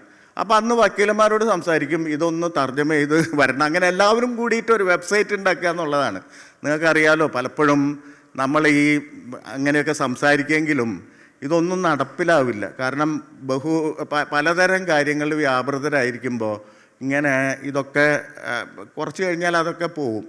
അപ്പോൾ അതുകൊണ്ട് അവസാനം ഒരു ദിവസം വിചാരിച്ചു, ഞാൻ ഈ ബാങ്കിപ്പൂർ മൈതാനത്തിൽ ഇരുന്നപ്പോൾ ഞാൻ വിചാരിച്ചു ഇത് ഇനി എഴുതി തുടങ്ങാം, എവിടെയെങ്കിലും എത്തട്ടെ എന്ന് വിചാരിച്ചിട്ടാണ് അതിൻ്റെ തുടക്കത്തിലേക്ക് വന്നത്. പ്രിയപ്പെട്ടവളെ, മനുഷ്യനായി പിറന്നതിൽ എനിക്കൊട്ടും അഭിമാനം തോന്നുന്നില്ല. അതിന് മുമ്പ് കുറച്ച് വാചകങ്ങളുണ്ട്. അങ്ങനെ അത്രമാത്രം കേട്ടാൽ മനുഷ്യനായി പിറന്നതിൽ അഭിമാനിക്കാൻ ഒന്നുമില്ലെന്ന് ഞാൻ കരുതുന്നു എന്ന വാചകം കേട്ടാൽ ഇന്ന് മലയാളികൾക്ക് എല്ലാം പറയാൻ കഴിയും. അത് ഏത് നോവലിലെ വാചകമാണ്, അതാരാണ് പറഞ്ഞത്. അയ്യാട്ടുംപള്ളി എന്ന നായർ തറവാട്ടിലെ ഇളം തലമുറയിൽപ്പെട്ട ജിതേന്ദ്രൻ ആൻമേരിക്ക് അയച്ച കത്തിലെ ഒരു വാചകമാണ്. അതിനു മുമ്പ് എന്തുകൊണ്ടാണ് അതെന്നുള്ള കാരണം പറയുന്നുണ്ട്. ഒരു നായർ തറവാടിൻ്റെ 100 വർഷത്തെ ചരിത്രം പറയുമ്പോൾ 100 വർഷത്തെ കേരളത്തിൻ്റെ ചരിത്രം അതിൽ ഒളിപ്പിച്ച് വയ്ക്കാൻ അല്ലെങ്കിൽ സൂക്ഷിച്ചു വയ്ക്കാൻ പ്രതിഭ കാണിച്ച എഴുത്തുകാരനാണ് സുഭാഷ് ചന്ദ്രൻ. മനുഷ്യനൊരു ആമുഖം അതുവരെ വന്ന നോവലുകളിൽ നിന്ന് എന്തുകൊണ്ട് വ്യത്യസ്തമാകുന്നു എന്ന് ചോദിച്ചാൽ ചിലർ പറയും അതിലെ ആഖ്യാനത്തിലെ പുതുമ കൊണ്ടാണ്, അല്ലെങ്കിൽ ഭാഷയിലെ കെട്ടുറപ്പ് കൊണ്ടാണ്. ഒരു കല്ലിന് മേൽ മറ്റൊരു കല്ല് എടുത്തു വെച്ച് രാഗി മിനുക്കി ഒരു മാറ്റം അങ്ങോട്ടും ഇങ്ങോട്ടും നമുക്ക് വരുത്താൻ കഴിയാത്ത രീതിയിൽ സെൻറ്റൻസ് സ്ട്രക്ചർ, അതൊക്കെ നമുക്കൊരു പാഠപുസ്തകം പോലെ എടുത്ത് കാണാവുന്ന ഒരു പുസ്തകമാണ് മനുഷ്യന് ഒരാമുഖം. പക്ഷേ അതിലൊക്കെ അപ്പുറം ഒരു കേരള ചരിത്രത്തിൻ്റെ കഥ അല്ലെങ്കിൽ കേരള ചരിത്രത്തെ ഒരു നോവലിൻ്റെ ചട്ടക്കൂടിനുള്ളിൽ ഒതുക്കാൻ 100 വർഷത്തെ ചരിത്രത്തെ ഉൾക്കൊള്ളിക്കാൻ സുഭാഷ് ചന്ദ്രന് കഴിഞ്ഞതെങ്ങനെയാണ്? ഒന്നുകൂടി ലളിതമായിട്ട് നമുക്ക് രാഷ്ട്രീയത്തിൽ നിന്നും ഇന്ത്യൻ രാഷ്ട്രീയത്തിൽ നിന്നും കഥയുടെ ക്രാഫ്റ്റിലേക്ക് തിരിച്ചു വരാം. 100 വർഷത്തെ മലയാളിയുടെ വൈകാരിക ചരിത്രം രേഖപ്പെടുത്തണം എന്ന ആഗ്രഹത്തോടുകൂടിയാണ് ഞാൻ ആ പുസ്തകം എഴുതിയത്. 25 വയസ്സുള്ളപ്പോൾ നോവൽ സംഗ്രഹം എന്ന പേരിൽ ഞാനൊരു ചെറുകഥ മാതൃഭൂമി ആഴ്ചപ്പിൽ എഴുതിയിരുന്നു. അത് മനുഷ്യനാമുഖം തന്നെ ഭാവിയിൽ എഴുതാൻ കൊതിച്ചിരുന്ന ഒരു നോവലിൻ്റെ സിനോപ്സിസ് ആയിരുന്നു. ശ്രീകണ്ഠേശ്വരം പത്മനാഭപിള്ള ശബ്ദധാരാവലി എഴുതി പൂർത്തിയാക്കാൻ ശ്രമിച്ചുകൊണ്ടിരിക്കുന്നതിനിടയിൽ അദ്ദേഹത്തിന് പലവിധ രോഗങ്ങളുണ്ടായിരുന്നു. അപ്പോൾ അദ്ദേഹം അതിൻ്റെ ആമുഖത്തിൽ പറയുന്നുണ്ട്, ഇങ്ങനെയൊരു ബൃഹത് ഗ്രന്ഥം എൻ്റെ ആയുസ് കൊണ്ട് തീർക്കാൻ സാധിക്കുമോ എന്ന് ഭയന്നിട്ട് ഞാനൊരു കീശാനിഘണ്ടു പ്രസിദ്ധീകരിച്ചു എന്ന് പറയുന്നുണ്ട്. അതുപോലെ 500 പേജുള്ള ഒരു വലിയ പുസ്തകം എന്നെ കൊണ്ട് എഴുതാൻ സാധിക്കുമോ എന്നുള്ള ഭയം, അതിനുള്ള കെൽപ്പോ ത്രാണിയോ ഉണ്ടോ എന്നുള്ള ഒരു സ്വയം സംശയം, അതുകൊണ്ടൊക്കെ ഞാൻ ആ എഴുതാൻ പോകുന്ന നോവലിൻ്റെ ഒരു സംഗ്രഹീത രൂപം നോവൽ സംഗ്രഹം എന്ന പേരിൽ പ്രസിദ്ധീകരിക്കുകയാണ് ചെയ്തത്. ഇങ്ങനൊരു പുസ്തകം വരും, ഇത്ര അധ്യായങ്ങളുണ്ടാവും. അതിനകത്ത് നായകൻ്റെ പേര് ജിതേന്ദ്രൻ എന്നായിരിക്കും. അയ്യാട്ടുംപള്ളി തറവാടിൻ്റെ കഥയായിരിക്കും, പക്ഷേ അത് കേരളത്തിൻ്റെ വൈകാരിക ചരിത്രമായിരിക്കും. വലിയൊരർത്ഥത്തിൽ അത് ലോകത്തിൻ്റെ മനുഷ്യ ചരിത്രത്തിൻ്റെയും ഒരു സംഗ്രഹമായിരിക്കും എന്നൊക്കെ 25 വയസ്സിൻ്റെ ഔദ്ധത്യം കൊണ്ട്, അറിവില്ലായ്മ കൊണ്ട് എഴുതി വെച്ച ഒരു കഥയാണ്. 8 വർഷം കഴിഞ്ഞപ്പോൾ ഞാൻ ഈ നോവൽ കുറേശ്ശെ എഴുതാൻ ശ്രമിച്ചു. ഞാൻ ആ കാലം ഒരു 16 വർഷം മാതൃഭൂമിയുടെ ബാലഭൂമി എന്ന് പറയുന്ന പ്രസിദ്ധീകരണത്തിൻ്റെ സബ് എഡിറ്ററും പിന്നീട് അതിൻ്റെ ചുമതലക്കാരനും ഒക്കെ ആയിരുന്നു. അപ്പോൾ പകൽ മുഴുവനും ചിണ്ടൻ ബിണ്ടൻ എന്നൊക്കെ പറഞ്ഞുള്ള കഥാപാത്രങ്ങൾ ഉണ്ടാക്കുക, ജിംബാലു എന്ന് പറഞ്ഞ കഥാപാത്രം ഉണ്ടാക്കുക, അതൊക്കെയായിരുന്നു എൻ്റെ ജോലി. അപ്പോൾ ഈ സൂപ്പർമാൻ്റെ കഥയിലൊക്കെ പറയുന്ന പോലെ പകൽ ക്ലർക്കായിട്ട് ജോലി ചെയ്യുകയും രാത്രി മറ്റു ഉടുപ്പിട്ടിട്ട് പറന്നു പോവുകയും ചെയ്യുന്ന ഒരാളെ പോലെ ജീവിതക്ലേശത്തിൻ്റെ ഇടയിൽ ഒറ്റമുറി വാടക വീട്ടിൽ 8 or 9 മണിക്ക് തീരുന്ന ബാലഭൂമി. അന്ന് ഞങ്ങൾക്ക് പ്രിൻറ്റിങ്ങിനൊക്കെ കുറച്ച് സാങ്കേതിക പ്രശ്നങ്ങളുള്ളതുകൊണ്ട് ശിവകാശിയിലാണ് പ്രിൻ്റ് ചെയ്യുന്നത്.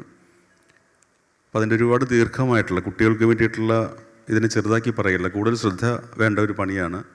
മലയാളത്തിലെ 50 വാക്കുകൾക്കപ്പുറം നമ്മൾ ഉപയോഗിക്കേണ്ടതില്ല ഒരു ബാലപ്രസിദ്ധീകരണത്തിൽ. കാരണം നാനോ ടെക്നോളജിയെ പറ്റി പറയുമ്പോഴും ഈ 50 വാക്കുകൾ കൊണ്ട് കുട്ടിക്ക് മനസ്സിലാവുന്ന രീതിയിൽ പറഞ്ഞു കൊടുക്കേണ്ടുന്ന ഒരു അധിക ബാധ്യതയും ചുമതലയുണ്ട്. വളരെ ഗൗരവപൂർവ്വം ചെയ്യേണ്ട ഒരു ജോലിയാണത്. നമ്മുടെ ബാലസാഹിത്യം വളരെ ശുഷ്കമാണ് എന്ന് പറഞ്ഞാൽ, ഇവിടെ ബാലസാഹിത്യം എഴുതുന്ന ആരെങ്കിലും ഉണ്ടെങ്കിൽ എന്നെ ദേഷ്യപ്പെടുമെന്ന് ഞാൻ പറയുന്നില്ല. പക്ഷേ ലോക സാഹിത്യത്തിലെ എല്ലാ ബാലസാഹിത്യ കൃതികളും ബാല ജീവിതത്തിൽ മാത്രമല്ല, പിന്നീട് എല്ലാ കാലത്തും വായിക്കാം. നിങ്ങൾക്കറിയാം, ഇപ്പോൾ ആലീസിൻ്റെ അത്ഭുത ലോകം അല്ലെങ്കിൽ ലിറ്റിൽ പ്രിൻസ് എന്നൊക്കെ പറയുന്ന പുസ്തകം ബാലസാഹിത്യമായിട്ടാണ് നമ്മൾ വായിച്ചതെങ്കിലും 90-ാം വയസ്സിൽ മരിക്കാൻ കിടക്കുമ്പോൾ ഒന്നുകൂടി വായിച്ചാൽ ഞെട്ടാം. പുതിയ പുതിയ അർത്ഥങ്ങൾ അതിനകത്ത് വരുന്നത് കണ്ട് ഞെട്ടാം. പക്ഷെ അമ്മട്ടിലൊരു സംഗതി നമ്മുടെ ഭാഷയിലുണ്ടായി വന്നിട്ടില്ല. വണ്ടേ പോകരുത് എന്നൊക്കെ മറ്റുള്ള കവിതകളാണ്. അതാണ് ബാലസാഹിത്യം എന്ന് വിചാരിക്കുന്ന ഒരു, അല്ലെങ്കിൽ മുഖ്യധാരയിൽ എഴുതി പയറ്റി നോക്കിയിട്ട് പരാജയപ്പെട്ടാൽ പിന്നെ ഒരു സംവരണ സീറ്റ് എന്നുള്ള മട്ടിലൊക്കെയാണ് നമ്മൾ ബാലസാഹിത്യത്തിലേക്ക് നമ്മൾ പോകുന്നത്. അപ്പോൾ അതിൻ്റെ ഇടയിൽ 15 വർഷവും ഞാൻ ബാലഭൂമിയിൽ എൻ്റേതായ കുറേ സംഭാവനകൾ ചെയ്യാൻ ശ്രമിച്ചിരുന്നു. ഞാനൊരു 15 പുസ്തകങ്ങൾ അതിന് ശേഷം അത് കളക്ട് ചെയ്ത് നൗഷാദ് ബുക്സിൽ വന്നപ്പോൾ പ്രസിദ്ധീകരിച്ചിട്ടുണ്ട്. 15 ബാലസാഹിത്യ കൃതികൾ. എന്നെപ്പറ്റി അധികം അറിയാത്ത ഒരു കാര്യം പറഞ്ഞു, നിങ്ങളുടെ കുട്ടികൾക്കുണ്ടെങ്കിൽ വായിക്കാൻ വേണ്ടി ഒരു ചെറിയ കച്ചവടം ഉറപ്പിക്കുന്നതാണ്. 15 പുസ്തകം ബാലസാഹിത്യത്തിൽ ഞാൻ എഴുതിയിട്ടുണ്ട്. അതൊക്കെ ജോലി സമയത്ത് എഴുതിയതാണ്. വളരെ സീരിയസ് ആയിട്ട് ബാലസാഹിത്യത്തെ വിചാരിച്ചിട്ട് ചെയ്തതാണ്. രാത്രിയിൽ ഭാര്യയും മക്കളും ഉറങ്ങിക്കഴിഞ്ഞാൽ മാത്രം കിട്ടുന്ന ചെറിയൊരു സമയത്താണ് മനുഷ്യനാമുഖം എന്നുള്ള എൻ്റെ ജീവിതോദ്ദേശ്യം ഞാൻ നിറവേറ്റാൻ ശ്രമിച്ചുകൊണ്ടിരുന്നത്. അങ്ങനെ ഒരധ്യായം എഴുതി കഴിഞ്ഞപ്പോൾ ജിതേന്ദ്രൻ എന്ന് പറഞ്ഞ കഥാപാത്രത്തിൻ്റെ 13-ാമത്തെ വയസ്സ് ആൺകുട്ടികൾക്കും പെൺകുട്ടികൾക്കും വളരെ ഒരു പ്രധാനപ്പെട്ട ഒരു പ്രായമാണ് എന്നെനിക്ക് തോന്നുന്നു. അത് മധുര 17 എന്നൊക്കെ പറയുന്നതിന് വളരെ മുമ്പ് കുട്ടിയായി കാണപ്പെട്ടുകൊണ്ട് മനുഷ്യനായി സ്വയം തിരിച്ചറിയുന്ന ഒരു പ്രായമാണ് 13 വയസ്സ്. അപ്പം അതിനെക്കുറിച്ച് വിശദമായിട്ട് എഴുതണം എന്നുള്ള ആഗ്രഹത്തുള്ള ഒരു അധ്യായം ജിതേന്ദ്രനെ പറ്റി എഴുതുകയും അത് മനുഷ്യനൊരാമുഖം എന്ന നോവലിൻ്റെ 1-ാം അധ്യായം എന്ന പേരിൽ മാതൃഭൂമി ആഴ്ചപ്പേരിൽ അയച്ചു കൊടുത്ത് പ്രസിദ്ധീകരിക്കുകയും ചെയ്തു. നേരത്തെ പറഞ്ഞ നോവൽ സംഗ്രഹത്തിൻ്റെ ഒരു തുടർച്ചയാണ്. അതിൽ ജിതേന്ദ്രൻ എന്ന കഥാപാത്രം പ്രത്യക്ഷപ്പെട്ടു. കുറേ കഥാപാത്രങ്ങൾ വന്നു. അതിന് അന്ന് കേളി BP ശിവകുമാർ സ്മാരക കേളി പുരസ്കാരം കിട്ടി. സുഗതകുമാരി ടീച്ചറാണ് അത് എനിക്ക് സമ്മാനിച്ചത്. എനിക്ക് നേരിട്ട് കാണണമെന്ന് ആഗ്രഹിച്ചിരുന്ന അപൂർവ എഴുത്തുകാരിൽ ഒരാളാണ് സുഗതകുമാരി ടീച്ചർ. ഒരു താരകയെ കാണുമ്പോൾ അത് രാവ് മറക്കും, പുതുമഴ കാണുക വരൾച്ച മറക്കും, പാൽച്ചിരി കണ്ടതും ഹൃദയം മറന്ന് സുഖിച്ചേ പോകും പാവം മാനഹൃദയം, ഇരുളിൻ കാരാകാരം പതുക്കെ വലിച്ചു തുറന്ന് പുറത്തുള്ള അഴകിനെ പരമോൽക്കടം ഒരു നോക്കാൽ കണ്ടു കൊതിക്കുന്നു നരഹൃദയം എന്നൊക്കെ എഴുതി വെച്ച ആ സ്ത്രീയെ ഒന്ന് കാണണം എന്ന് എനിക്ക് ഭയങ്കര ആഗ്രഹമുണ്ടായിരുന്നു. അങ്ങനെ അവർ അന്നാണ് നേരിട്ട് ആദ്യമായിട്ട് കാണുന്നത്. അവർ സമ്മാനം തന്നിട്ട് പ്രസംഗിച്ചപ്പോൾ സുഭാഷ് ചന്ദ്രൻ ഇത് നോവൽ മനുഷ്യനൊരാമുഖം എന്ന നോവലിൻ്റെ 1-ാം അധ്യായം എന്ന് പേരിട്ടത് കൊണ്ട് ഞാൻ വിചാരിക്കുന്നു ഇത് ഭാവിയിൽ എഴുതാൻ പോകുന്ന ഒരു നോവലിൻ്റെ ഒരു അധ്യായമായിരിക്കുമെന്ന്. എൻ്റെ ആയുസ്സിൽ അതെനിക്ക് വായിച്ചു തീർക്കാൻ പറ്റുമെന്ന് തോന്നുന്നില്ല. കാരണം ഇതിൻ്റെ ഘടന ഒരു ബൃഹത് നോവലിനെ ഓർമ്മിപ്പിക്കുന്നു. അതുകൊണ്ട് സുഭാഷ് ചന്ദ്രനോട് എനിക്കൊരു അഭ്യർത്ഥനയുണ്ട്, ഈ പുസ്തകം എന്തെങ്കിലും താങ്കൾ എഴുതി തീർക്കണമെന്ന് വേദിയിൽ വെച്ചിട്ട് പറഞ്ഞതൊരു അനുഗ്രഹം പോലെ ഞെട്ടലോടെയും ഉൾക്കിടിലത്തോടെയും ഞാൻ കേട്ടു. കാരണം നേരത്തെ പറഞ്ഞതുപോലെ ഒരു ദീർഘായുസ്സായിട്ടുള്ളൊരു മനുഷ്യനാണ് എന്ന് ഞാൻ സ്വയം വിചാരിച്ചിട്ടില്ല ജീവിതത്തിലൊരിക്കലും. അപ്പോൾ അത് തീർക്കാൻ പറ്റില്ല, ഇത് ഇടയ്ക്കിട്ട് പൂർത്തിയാവാതെ പോവും എന്നൊരു തോന്നൽ ഉള്ളിലുള്ളതുകൊണ്ട്. എന്നാലും അവരുടെ ഒരു അനുഗ്രഹം ഉണ്ട് എന്ന് ഞാൻ കരുതുന്നു, അല്ലെങ്കിൽ അവരുടെ ഒരു ആഗ്രഹം ഉണ്ടായിരുന്നു എന്ന് കരുതുന്നു. ഒരു അമ്മ ഒരു മകൻ 10ാം ക്ലാസ് നല്ല മാർക്കിൽ ജയിക്കണമെന്ന് പ്രാർത്ഥിക്കുന്നത് പോലെ ഒരു പ്രാർത്ഥന മാത്രമായിരുന്നു അത്. എങ്കിലും ഞാൻ അതിൻ്റെ ബലത്തിലാണ് ബാക്കി എഴുതി തീർത്തത്. വിസ്മയം അതല്ല, ആ പുസ്തകം, ആ നോവൽ മാതൃഭൂമി ആഴ്ചയിൽ കണ്ടശ വന്നപ്പോൾ അതിൻ്റെ കവർ ചിത്രം സുകുമാരി ടീച്ചറായിരുന്നു. ടീച്ചറിൻ്റെ ഒരു അഭിമുഖത്തോടെയാണ് അതിൻ്റെ കവർ, മാതൃഭൂമി ആഴ്ചയുടെ കവർ ഉണ്ടായിരുന്നത്.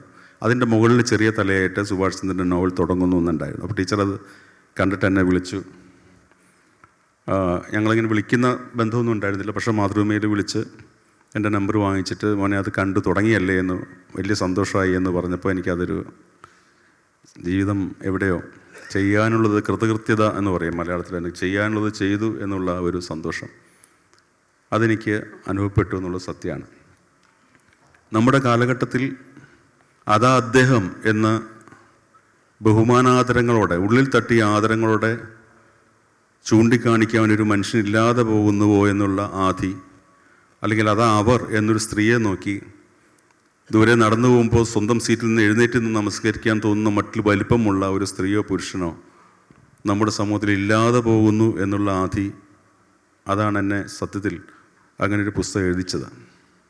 ചരിത്രം വായിക്കാൻ താല്പര്യമില്ലാത്ത പുതിയ തലമുറ, കൃത്രിമമായി സൃഷ്ടിക്കപ്പെടുന്ന ചരിത്രത്തിൽ അഭിരമിക്കുന്ന പുതിയ തലമുറ, അതിനെ പ്രോത്സാഹിപ്പിക്കുന്ന നവമാധ്യമ നീരാളി കൈകൾ, അതിനെയെല്ലാം കണ്ട് ഭയന്നാണ് അന്ന് ആ നോവൽ എഴുതിയതും പൂർത്തിയാക്കിയതും.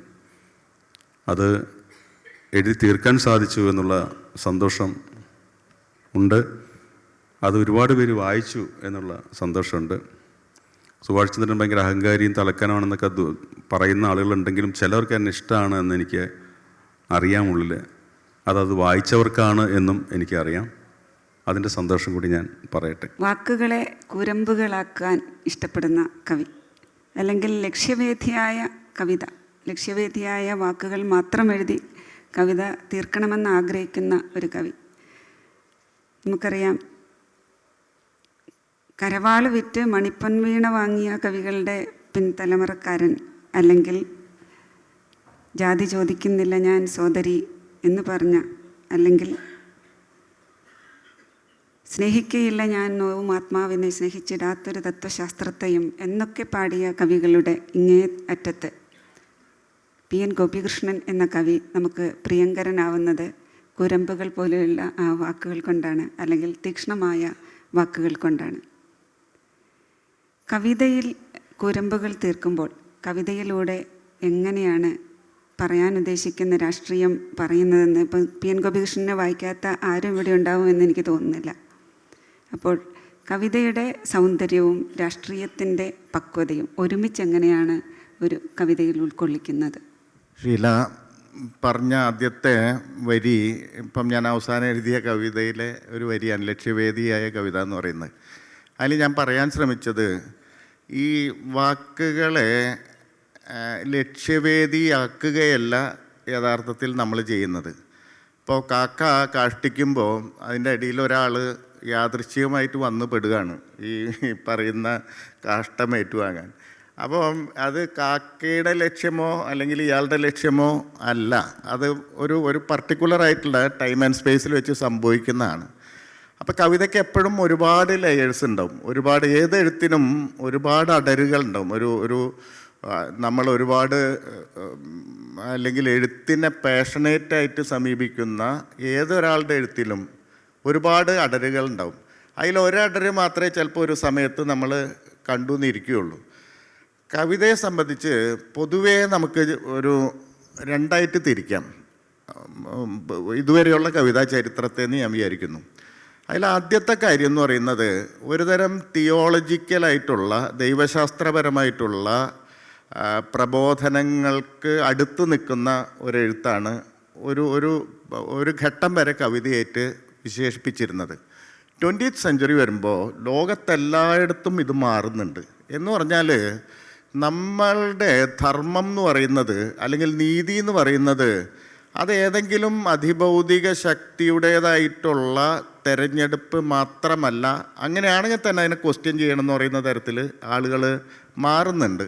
ഇപ്പോൾ യൂറോപ്പിലൊക്കെ സംഭവിക്കുന്നതെന്ന് പറഞ്ഞാൽ ഈ 2 വലിയ യുദ്ധങ്ങൾ വരുന്നു, ഇന്ത്യയെപ്പോലുള്ള രാജ്യത്ത് വലിയ സ്വാതന്ത്ര്യ സമരങ്ങൾ വരുന്നു. ഇങ്ങനെ നിരന്തരമായിട്ട് ലോകം മാറിക്കൊണ്ടിരിക്കുന്ന ഓരോ മനുഷ്യനും പൊരുതുന്ന മനുഷ്യനാണെന്ന് വിചാരിക്കുന്നു. എന്ന് പറഞ്ഞാൽ ആ കാലത്തിൻ്റെ കവിതയുടെ ഒരു സെൻട്രൽ തീം എന്ന് പറയുന്നത്, ഒരു കേന്ദ്ര പ്രമേയം എന്ന് പറയുന്നത് ഒരു പൊരുതുന്ന മനുഷ്യനാണ്. ഇന്നിപ്പോൾ നമുക്കങ്ങനെ ഒരു റൈറ്റിങ്ങിൻ്റെ കേന്ദ്ര പ്രമേയം പൊരുതുന്ന മനുഷ്യനാണെന്ന് പറയാൻ പറ്റില്ല. കാരണം എന്താ വെച്ച് കഴിഞ്ഞാൽ ഇപ്പോൾ ഞാൻ വരുമ്പോൾ സുഭാഷിനോട് സംസാരിക്കുകയായിരുന്നു. സുഭാഷ് പറയുന്നത് UN നെതന്യാഹു പ്രസംഗിച്ചത് കേട്ട് വരികയാണെന്നാണ്. അപ്പം നെതന്യാഹു ആണെന്ന് സ്വയം പൊരുതുന്ന ആളായിട്ട് സെൻട്രൽ തീം, ഈ കാലത്തിൻ്റെ സെൻട്രൽ തീമായിട്ട് പ്രതിഷ്ഠിക്കുന്നത്. മറിച്ച് ഇപ്പുറത്ത് റെസിസ്റ്റൻസ് എന്ന് പറയുന്ന ആശയം, അല്ലെങ്കിൽ ഈ ദൈവശാസ്ത്രത്തിനപ്പുറം ഹിസ്റ്റോറിക്കായിട്ടുള്ളൊരു പ്രതലം ഏത് എഴുത്തിനുമുണ്ട്. എന്ന് പറഞ്ഞാൽ ചരിത്രം എന്ന് പറയുന്നത് മാത്രമേ നമുക്ക് ആശ്രയിക്കാനുള്ളൂ.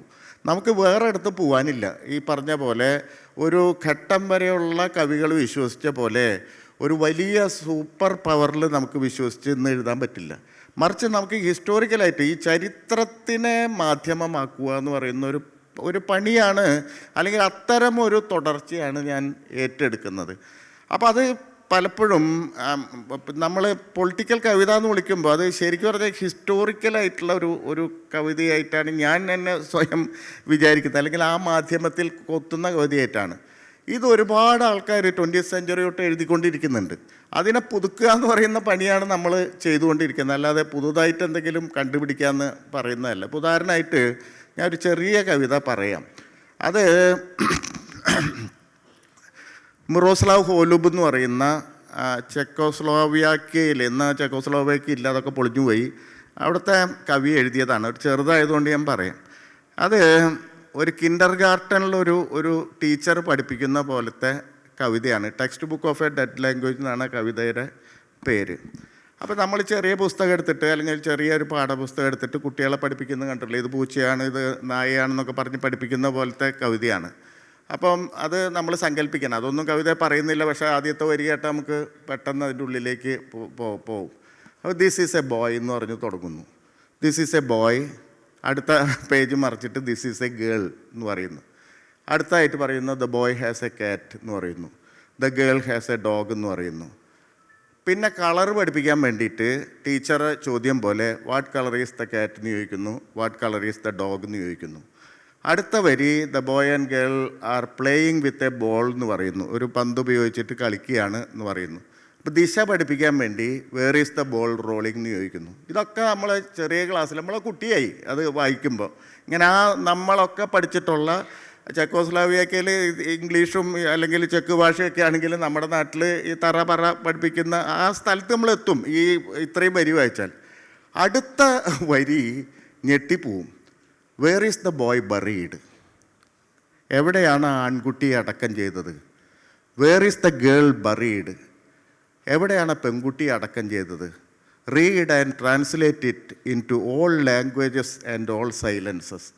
അതാണ് നമ്മൾ വായിക്കേണ്ടതും എല്ലാ ഭാഷകളിലേക്കും തർജ്ജമ ചെയ്യേണ്ടതും. Write where yourself is buried. നിങ്ങളെ തന്നെ എവിടെ കുഴിച്ചിട്ടിരിക്കുന്നു എന്നെഴുതുക എന്ന് വായിക്കുമ്പോൾ നമുക്ക് വലിയൊരു സ്ഥലം തുറക്കുകയാണ്. ഇങ്ങനെ എന്താണ് എഴുതേണ്ടതെന്ന് പറഞ്ഞാൽ ഇതാണ് നമ്മൾ എഴുതിക്കൊണ്ടിരിക്കുന്നത്. അതല്ലാതെ റെസിസ്റ്റൻസ് പോലും ഇന്ന് അങ്ങനെയാണ്. എവിടെയാണ് നമ്മളെ കുഴിച്ചിട്ടിരിക്കുന്നത് എഴുതുന്നു.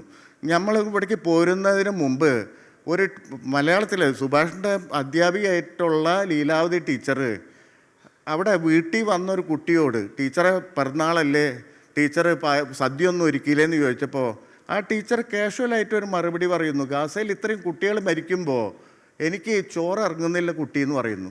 ഇത് കേൾക്കുന്ന കുട്ടി വിചാരിക്കുന്നത് എന്താ? ഒരു മഹത്തായ ജീവിതം ഇതുവരെ കൊണ്ടെത്തിച്ച ആ ജീവിതത്തിൽ നിന്ന് വരുന്ന വെളിച്ചം നിറഞ്ഞൊരു വാക്കായിട്ടാണ് നമ്മൾ അതിനെടുക്കുന്നത്.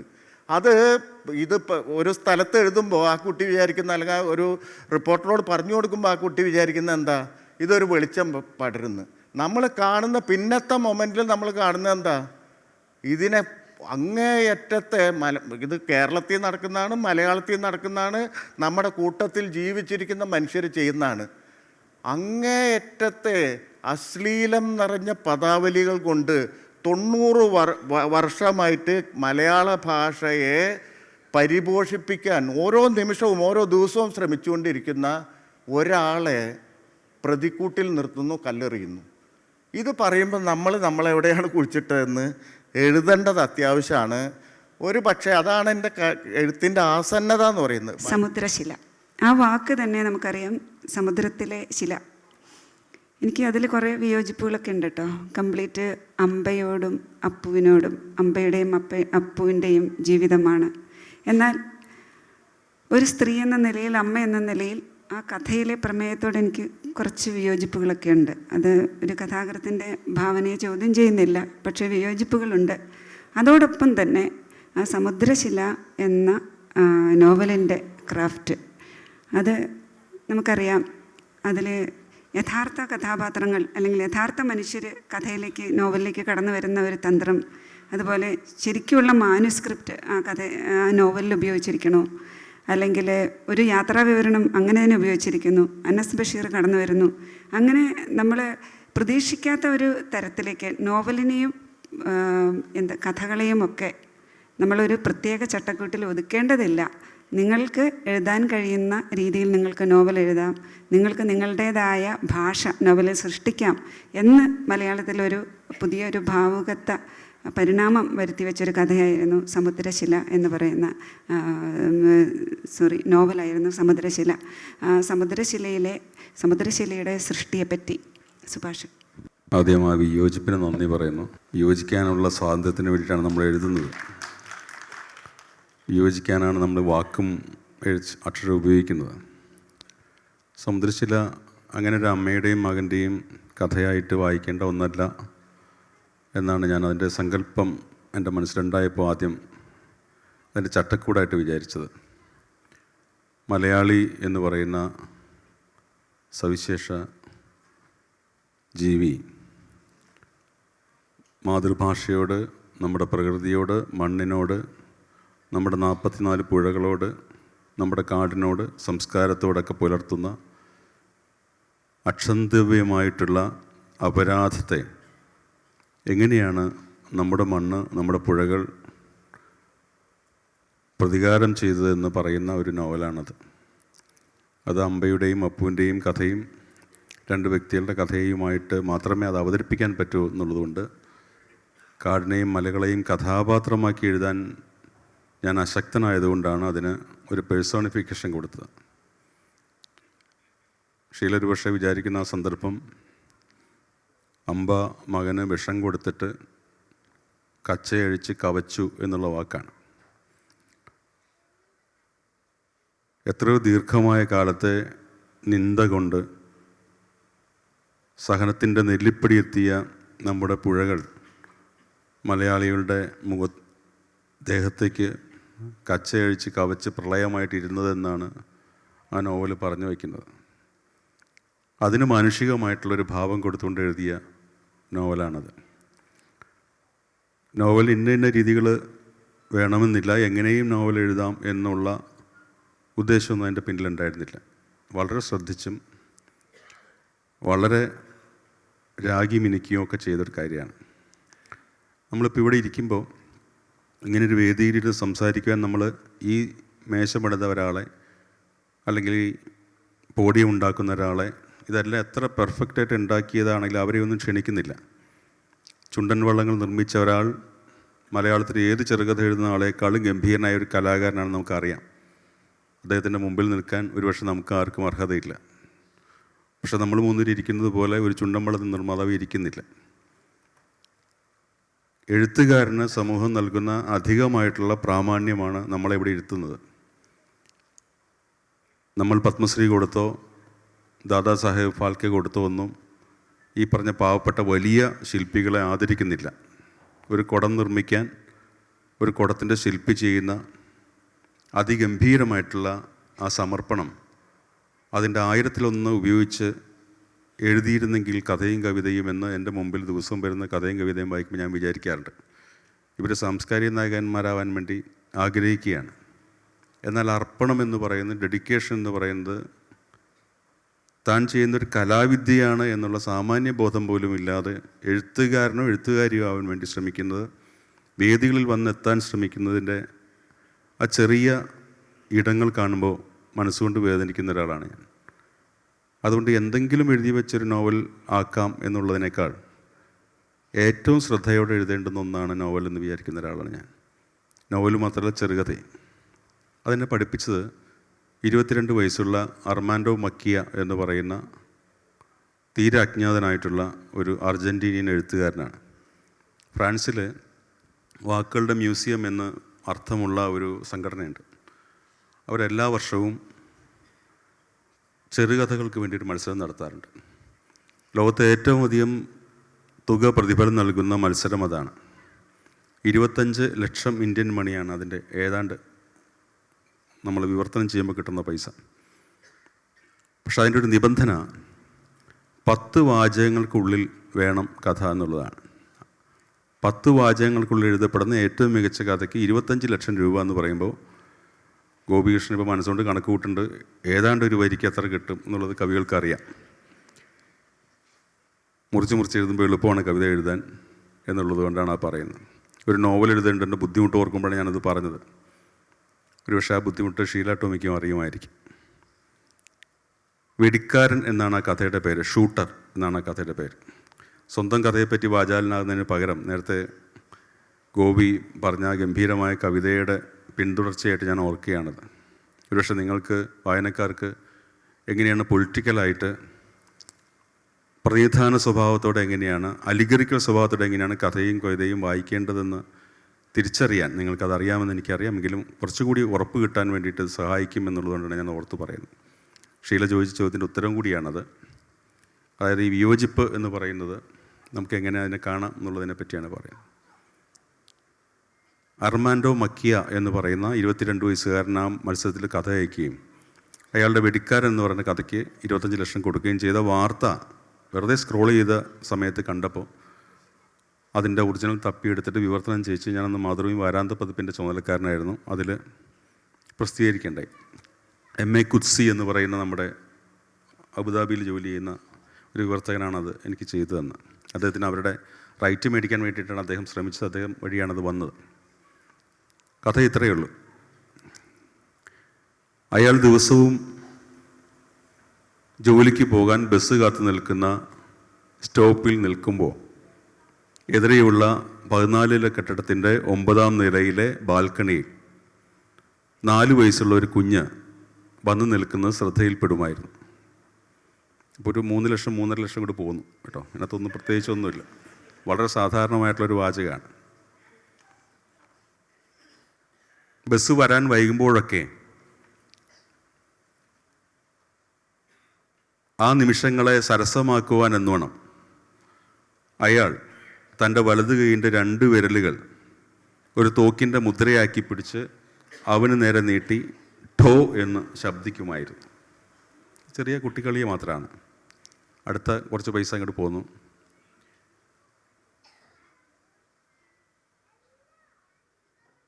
അയാളെ അനുകരിച്ച് പിന്നെ അവനും വെടി വയ്ക്കുന്ന പോലെ ആംഗ്യം കാണിക്കും. ചുരുക്കി പറയാണ്. അപ്പോഴൊക്കെ അയാൾ വെടി കൊണ്ടതായി അഭിനയിക്കുകയും പിടയുന്നതായി നടിക്കുകയും ചെയ്യുമ്പോൾ അവൻ അവിടെ നിന്ന് ആർത്തിച്ചിരിക്കുമായിരുന്നു.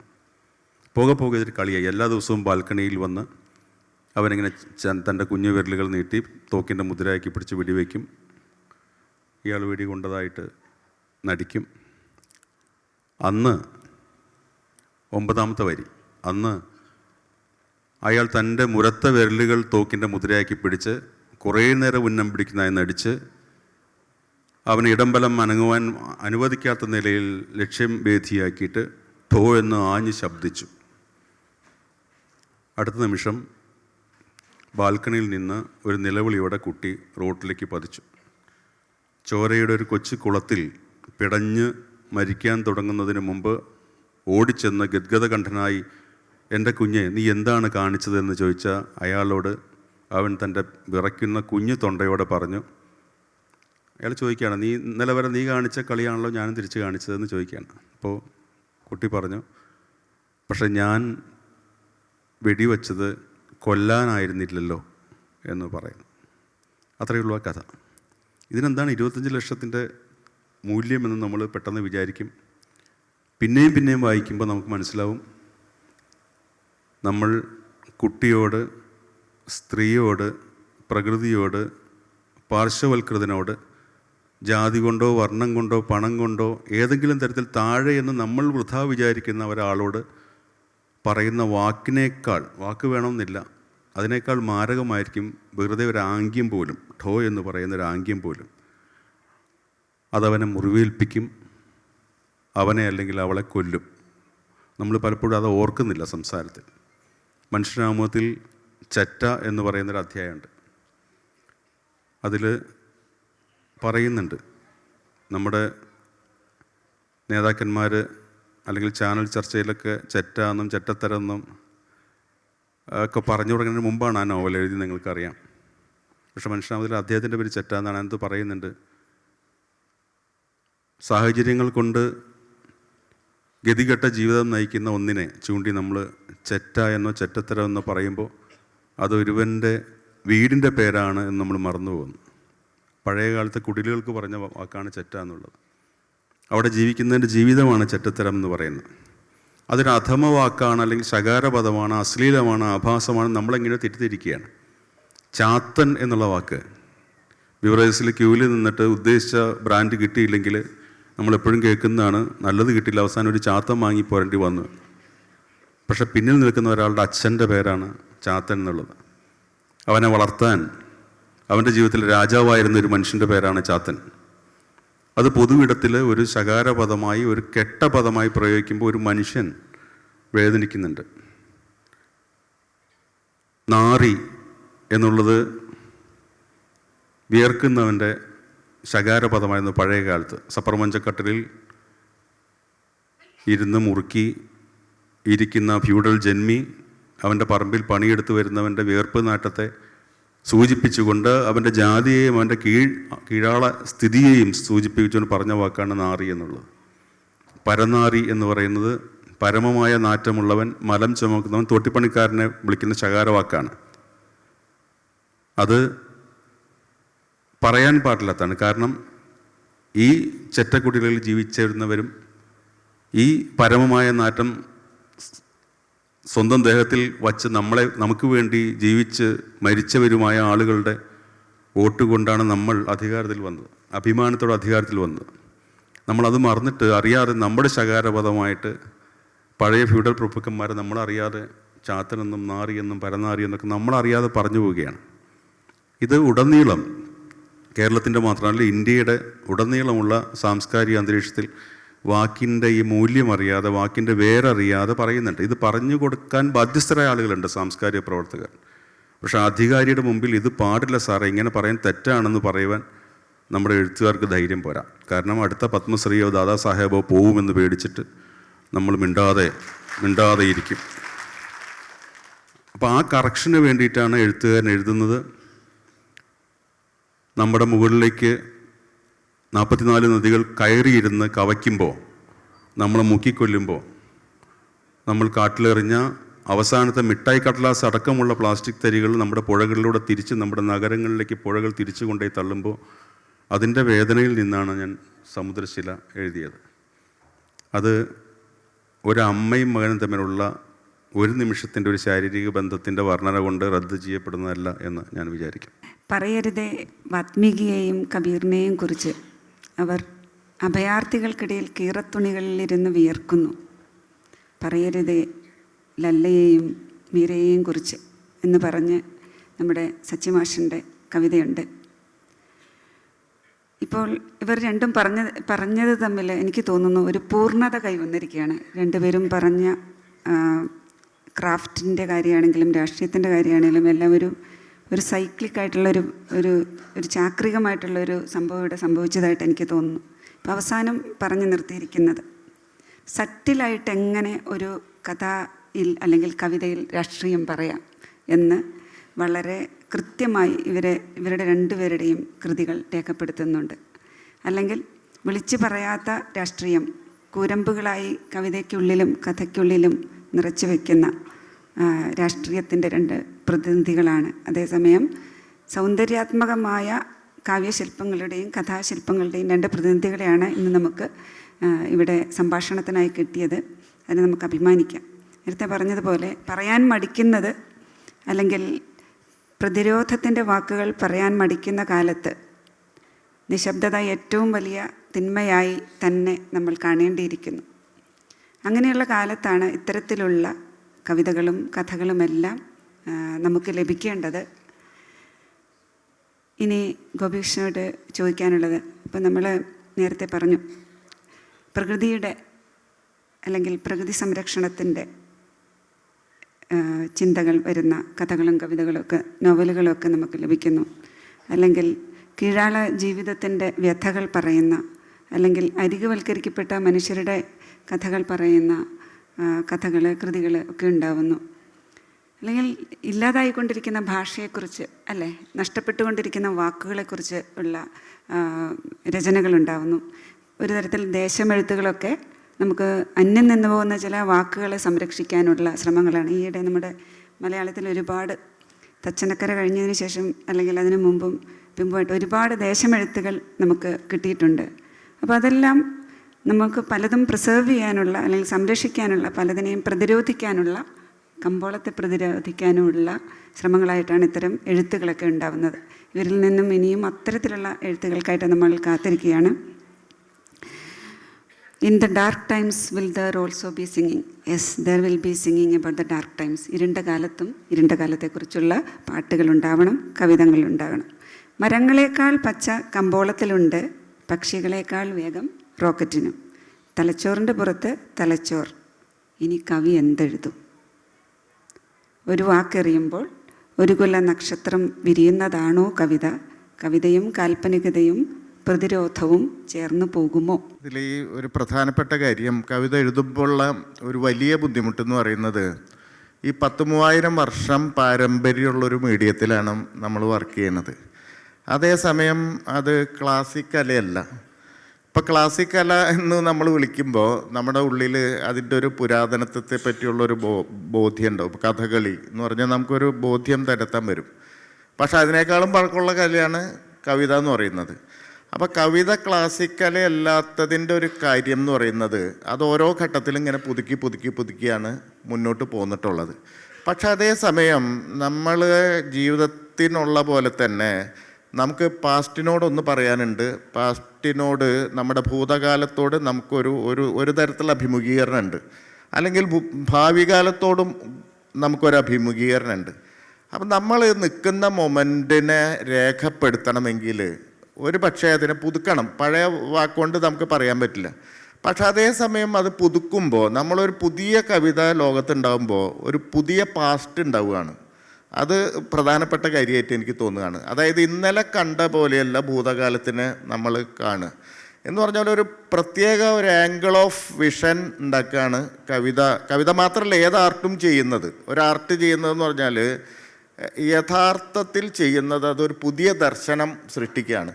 ആ പുതിയ ദർശനം പുതിയ ലോകത്തെ കാണിച്ചു തരാൻ മാത്രമല്ല, പുതിയൊരു ഭൂതകാലത്തെ ഉണ്ടാക്കുന്നുണ്ട്, പുതിയൊരു ഭാവി കാലത്തെ ഉണ്ടാക്കുന്നുണ്ട്. അപ്പോൾ ഇതാണ് വാക്കുകൊണ്ട് ചെയ്യാൻ പറ്റുന്ന ഏറ്റവും പ്രധാനപ്പെട്ട കാര്യം എന്ന് വിചാരിക്കുന്നു. ഇത് കവിതയിൽ എടുക്കുമ്പോൾ ഒരു പ്രധാനപ്പെട്ട പ്രശ്നം എന്ന് പറയുന്നത്, ആളുകൾക്ക് കവിതയെക്കുറിച്ചുള്ള ഒരു ഉറഞ്ഞു പോയൊരു സങ്കല്പമുണ്ട്. അതൊരു വലിയ പ്രശ്നമാണ്. ഇപ്പോൾ ഉദാഹരണമായിട്ട് എല്ലാത്തിനെയും കവിത എന്ന് പറയുക. ഇപ്പോൾ ഒരു നല്ല സിനിമ കണ്ട ആൾക്കാർ പറയുക കവിത പോലെ മനോഹരം എന്ന് പറയും. ഹോട്ടലിന് ഹോട്ടൽ കവിത എന്ന് പേരിടും, ഓട്ടോറിക്ഷയ്ക്ക് കവിത എന്ന് പേരിടും. ആരെങ്കിലും ഹോട്ടൽ നോവലിന് പേരിട്ട്, സുഭാഷ് നോടുള്ള എതിർപ്പ് എന്നുള്ള അർത്ഥത്തിൽ ഹോട്ടൽ നോവലിന് ആരും പേരിടില്ലല്ലോ, ഓട്ടോറിക്ഷയ്ക്ക് കഥ എന്ന് ആരും പേരിടില്ല. അപ്പോൾ ഇതാണ് കവിത എഴുതുന്ന ആളുടെ ഏറ്റവും വലിയ പ്രശ്നം. ഇതിനെ അതിലംഘിക്കണം. അപ്പോൾ നോവൽ വായിക്കുമ്പോൾ ആൾക്കാർ വളരെ പെട്ടെന്ന് ഒരു പുതിയ ഒരു അറ്റംപ്റ്റ് കണ്ടാൽ ഒരു പക്ഷേ മലയാളി അത് ഒരു തരത്തിൽ അംഗീകരിക്കും, അല്ലെങ്കിൽ കഥയിൽ ഒരു ശ്രമം എടുത്തു കഴിഞ്ഞാൽ അംഗീകരിക്കും. പക്ഷെ കവിതയിൽ അങ്ങനെ എടുത്താൽ ഇതേ വായനക്കാരൻ തന്നെ ബിവറേഴ്സിൽ ക്യൂ നിൽക്കുമ്പോൾ വളരെ ഇപ്പം ശാന്തനായി നിൽക്കുന്ന ആൾ, ഇപ്പം ഞാനൊക്കെ ജോലി ചെയ്യുന്ന ധനകാര്യ സ്ഥാപനത്തിൽ ഒരു 2 മിനിറ്റ് ഒരു ക്യൂല് നിന്ന് അയാൾ തന്നെ ക്ഷുഭിതനാവുന്ന പോലെ ഈ ആൾ കഥയിൽ ഒക്കെ വലിയ തരത്തിലുള്ള പുതിയ കാര്യങ്ങളെ കാണാൻ ശ്രമിക്കും. കവിത വായിക്കുമ്പോഴും അങ്ങേയറ്റത്തെ യാഥാസ്ഥിതികനായിട്ട് ഇത് കവിതയാണോ, ഇത് ഗദ്യമല്ലേ, ഇത് കഥയല്ലേ എന്നൊക്കെ ചോദിച്ച് കളയും. ഇതാണ് എഴുത്തിൻ്റെ ഒരു പ്രധാനപ്പെട്ട ബുദ്ധിമുട്ടെന്ന് പറയുന്നത്. ഇതൊക്കെ ആൾക്കാർ അത്യാവശ്യത്തിന് തരംതിരിച്ചിട്ടുള്ളതാണ്. കഥ, കവിത, നോവൽ, അല്ലെങ്കിൽ നമ്മൾ പേരിട്ട് വിളിക്കുന്നത്. നാളെ വേറൊരു ആർട്ട് ഫോം ഉണ്ടാവും. ഇതിൽ അടിസ്ഥാനപരമായിട്ടെന്ന് പറയുന്നത് മനുഷ്യർ കല ചെയ്യാൻ വിധിക്കപ്പെട്ടിട്ടുള്ള ആളുകളാണെന്നുള്ളതാണ് പ്രധാനപ്പെട്ട കാര്യം. അപ്പോൾ സുഭാഷ് പറഞ്ഞ പോലെ, നേരത്തെ പറഞ്ഞ മാതിരി, ഈ ഒരു ക്രാഫ്റ്റ് മാനെ, നമ്മൾ ജീവിക്കുന്ന ലോകത്തിൻ്റെ ഒരു ക്രാഫ്റ്റ് ഉണ്ടാക്കുന്ന ആളെ കലാകാരനോ കലാകാരിയോ ആയിട്ട് അംഗീകരിക്കുന്നില്ല.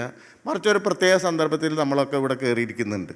ഈ കയറിയിരിക്കുമ്പോൾ തന്നെ മനസ്സിലാക്കേണ്ടത് ഈ ഓറ എന്ന് പറയുന്നത്, ഇപ്പം നമ്മൾ സൃഷ്ടിച്ച് നൽകുന്ന ഓറ എന്ന് പറയുന്നത്, അതുകൊണ്ട് കലയ്ക്കൊരു ഗുണം ചെയ്യില്ല. ഈ സിംബോർസ്ക എന്ന് പറയുന്ന 1996 നോബൽ പ്രൈസ് കിട്ടിയ വളരെ പ്രധാനപ്പെട്ട ലോകത്തിലൊരു എഴുത്തുകാരി, അവർ ഈ നോബൽ പ്രൈസ് വാങ്ങിക്കുമ്പോൾ ചെയ്തൊരു പ്രസംഗമുണ്ട്. ഞാനത് ദിവസവും 10 പ്രാവശ്യം വായിക്കും. ഇങ്ങോട്ടൊക്കെ വരുന്നതിന് മുമ്പ് 10 പ്രാവശ്യം വായിച്ചിട്ട് വരും. അതിൽ പറയുന്നത് എന്താ വെച്ചാൽ, നാളെ ഇത് വാങ്ങിക്കുമ്പോൾ പറയുന്നുണ്ട്, നാളെ എൻ്റെ പുസ്തകം എല്ലാവരും വായിക്കും, ലോകത്തിലെ എല്ലാ പത്രത്തിലും എന്നെ പറ്റിയുള്ള വാർത്ത വരും, നാളത്തെ ദിവസം തൊട്ട് ചിലപ്പോൾ ഒരാഴ്ച അല്ലെങ്കിൽ 3 ദിവസമൊക്കെ ഞാൻ വലിയ സൂപ്പർ സ്റ്റാറാവും. ഇത് വെച്ചുകൊണ്ട് ഞാൻ രാത്രി പേനയും പേപ്പറും വെച്ചിട്ടുള്ള അഭ്യാസം എടുക്കുമ്പോൾ, കവിത എഴുതുമ്പോൾ, കവിതയെ ഞാൻ നോബൽ പ്രൈസ് കിട്ടിയ ആളാണെന്ന് പറഞ്ഞാൽ ഒരു ഗുണവും ചെയ്യില്ല. ആദ്യത്തെ കവിത എഴുതുന്ന പോലെ തന്നെ ആ സംഘർഷങ്ങളിലൂടെയൊക്കെ കടന്നു പോയിട്ട് ഈ സംഗതി ഉണ്ടാവുള്ളൂ. അപ്പം അതൊക്കെ തന്നെ ഈ പറഞ്ഞ പോലെ ഒരു മാഞ്ഞു പോകുന്ന ഒരു വാനിഷിങ് ആയിട്ടുള്ള ഒരു സംഗതിയാണ്. നമുക്ക് സന്തോഷമൊക്കെ കിട്ടും, ചിലപ്പോൾ ഇതൊക്കെ വാങ്ങും, കൈയടിക്കുന്ന ആൾക്കാർ, ഇതൊക്കെ സന്തോഷം തരും. പക്ഷേ ആക്ച്വൽ നമ്മുടെ പണിയിൽ വരുമ്പോൾ ഇതൊന്നും ഒരു ഗുണവും ചെയ്യില്ല.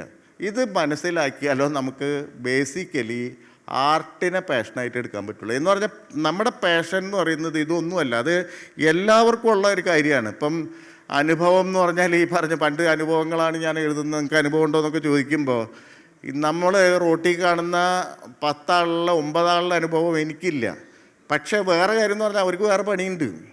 എനിക്ക് ആ അനുഭവം കൂടി കേട്ട് എഴുതുക എന്നുള്ളതാണ് എൻ്റെ ഒരു പണി എന്ന് പറയുന്നത്. അവർ വേറെ പണി ചെയ്യുന്നുണ്ട്, ലോകത്തെ ചലിപ്പിക്കാനുള്ള പലതരം പണികളിൽ ഏർപ്പെട്ടിട്ടുണ്ട്.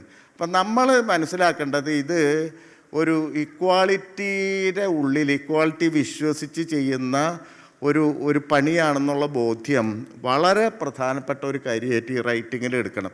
അപ്പോൾ അതുകൊണ്ട് അതിൻ്റെ ഉത്തരവാദിത്വം എന്ന് പറഞ്ഞത് വലുതാണ്. ഈ ഉത്തരവാദിത്വം എന്ന് പറഞ്ഞാൽ ആ മനുഷ്യരോടും കൂടി നീതി പുലർത്തുന്ന ഒരു പണിയാണ്. ഈ 9 ആളോട് നീതി പുലർത്തേണ്ട പണിയാണ് നമ്മൾ ഈ 10ാമൻ ചെയ്യുന്നതെന്ന് പറയുന്ന ഒരു ബോധ്യം ഉണ്ടാവണം. അപ്പോൾ ആ തരത്തിൽ നോക്കുമ്പോൾ നമ്മളുടെ ലോകത്ത് ഈ മനുഷ്യരുടെ ഭാവനകളെ നശിപ്പിച്ച് കളയുന്ന ഒന്നെന്ന് പറയുന്നത് മാർക്കറ്റ് കൾച്ചറാണ്. ഞാൻ കവിതയല്ല പറയുന്നത്, സയൻറ്റിഫിക് സ്റ്റഡി വന്നിട്ടുണ്ട്. എന്ന് പറഞ്ഞാൽ മനുഷ്യർ കാണുന്ന സ്വപ്നങ്ങളുടെ എണ്ണം കുറഞ്ഞു എന്നുള്ളത്.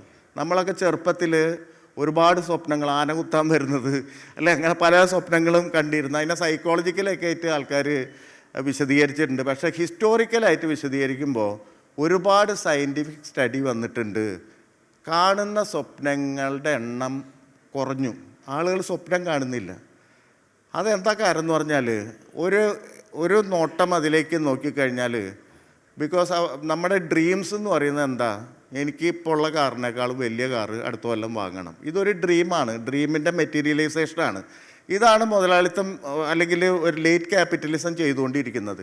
ലേറ്റ് ക്യാപിറ്റലിസം നിങ്ങളുടെ ഡ്രീം എടുക്കുന്നുണ്ട് എന്ന് പറഞ്ഞാൽ ആർട്ട് ഏറ്റവും കൂടുതൽ അവരാണ് ഉപയോഗിക്കുന്നത്. കാരണം പണ്ട് നമ്മുടെ കമ്പോളം എന്ന് പറഞ്ഞാൽ, എൻ്റെ നാട്ടിലെ പീടിക എന്ന് പറഞ്ഞാൽ എനിക്കറിയാം അവിടുത്തെ ആളെ, ഇയാൾക്ക് എന്നെ അറിയാം, അവിടെ വിൽക്കുന്ന സാധനം എനിക്കും അയാൾക്കും അറിയാം.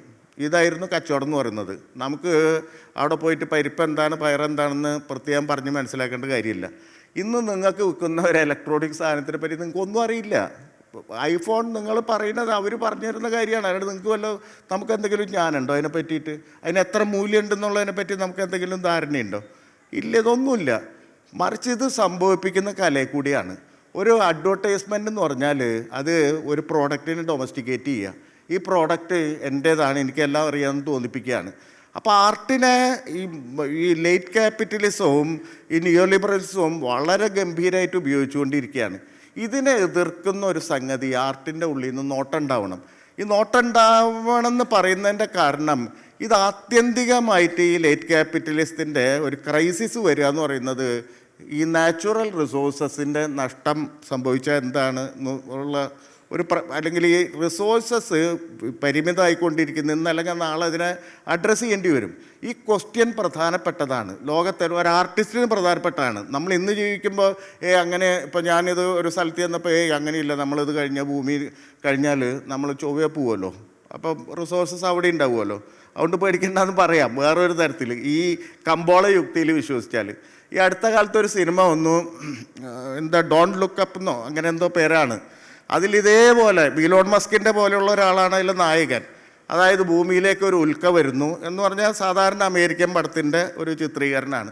ഭൂമിയിലേക്ക് ഒരു ഉൽക്ക വരുന്നു.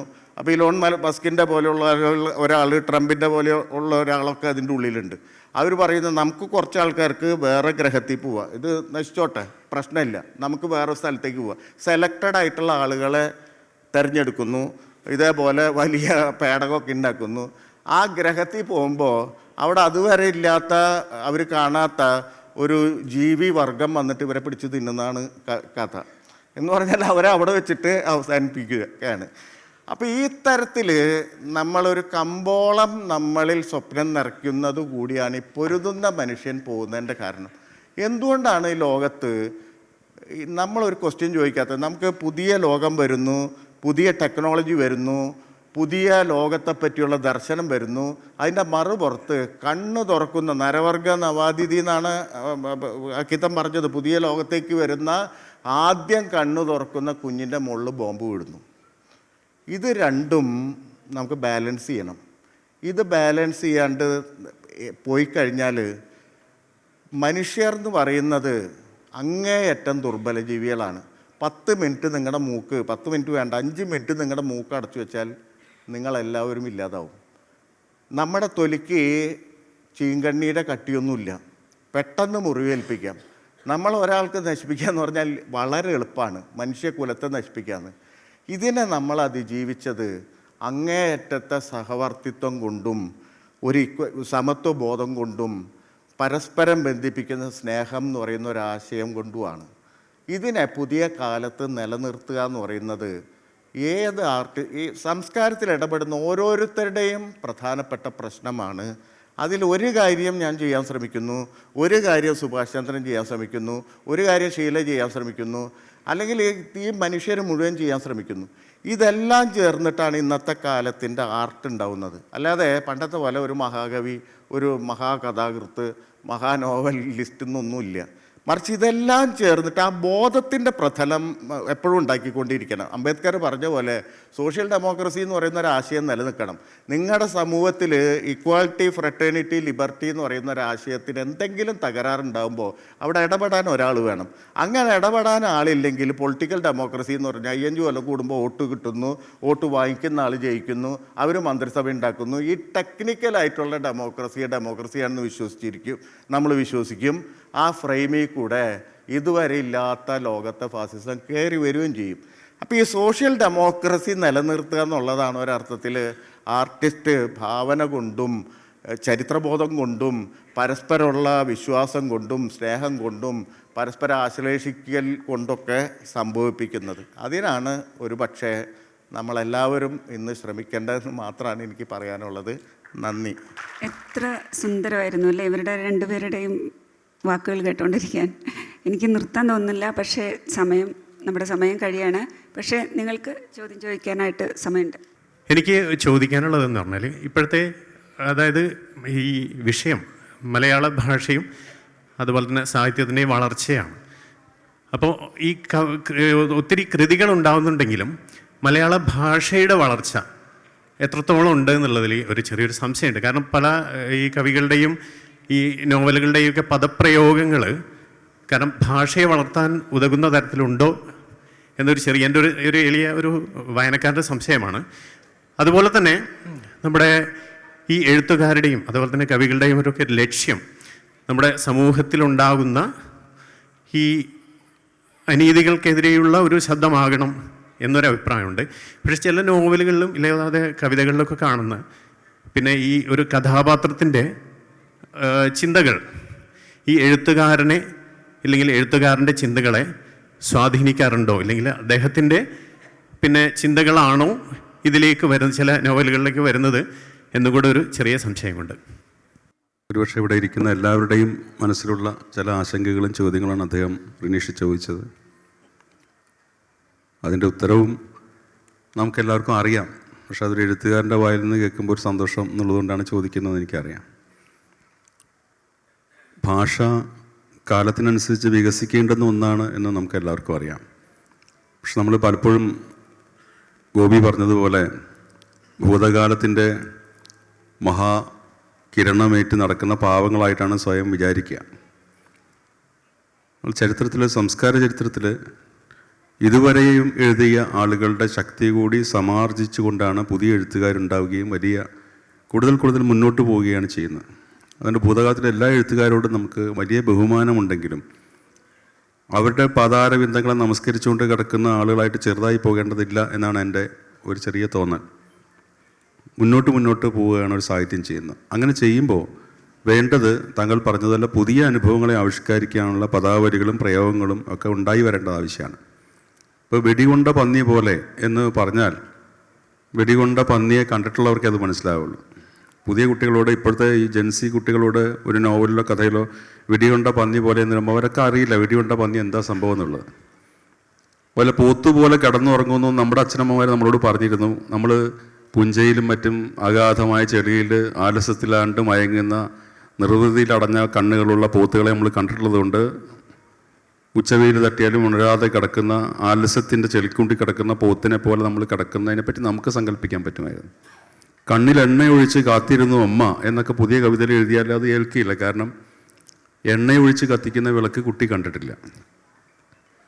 ആ എണ്ണയൊഴിച്ച് കത്തിക്കുന്ന വിളക്ക് കണ്ടവനെ അമ്മയുടെ കണ്ണുനീരാണ് ആ എണ്ണ എന്നും അതിൽ മകൻ വരും അല്ലെങ്കിൽ മകൾ വരും എന്നുള്ള പ്രതീക്ഷയാണ് ആ ദീപനാളമായിട്ട് പ്രകാശിക്കുന്നതെന്നും ഒക്കെ ഉള്ളിൽ തട്ടിയിട്ട് അതിൻ്റെ ഒരു കാവ്യഭാവന ഉണർന്നു വരികയാണ്.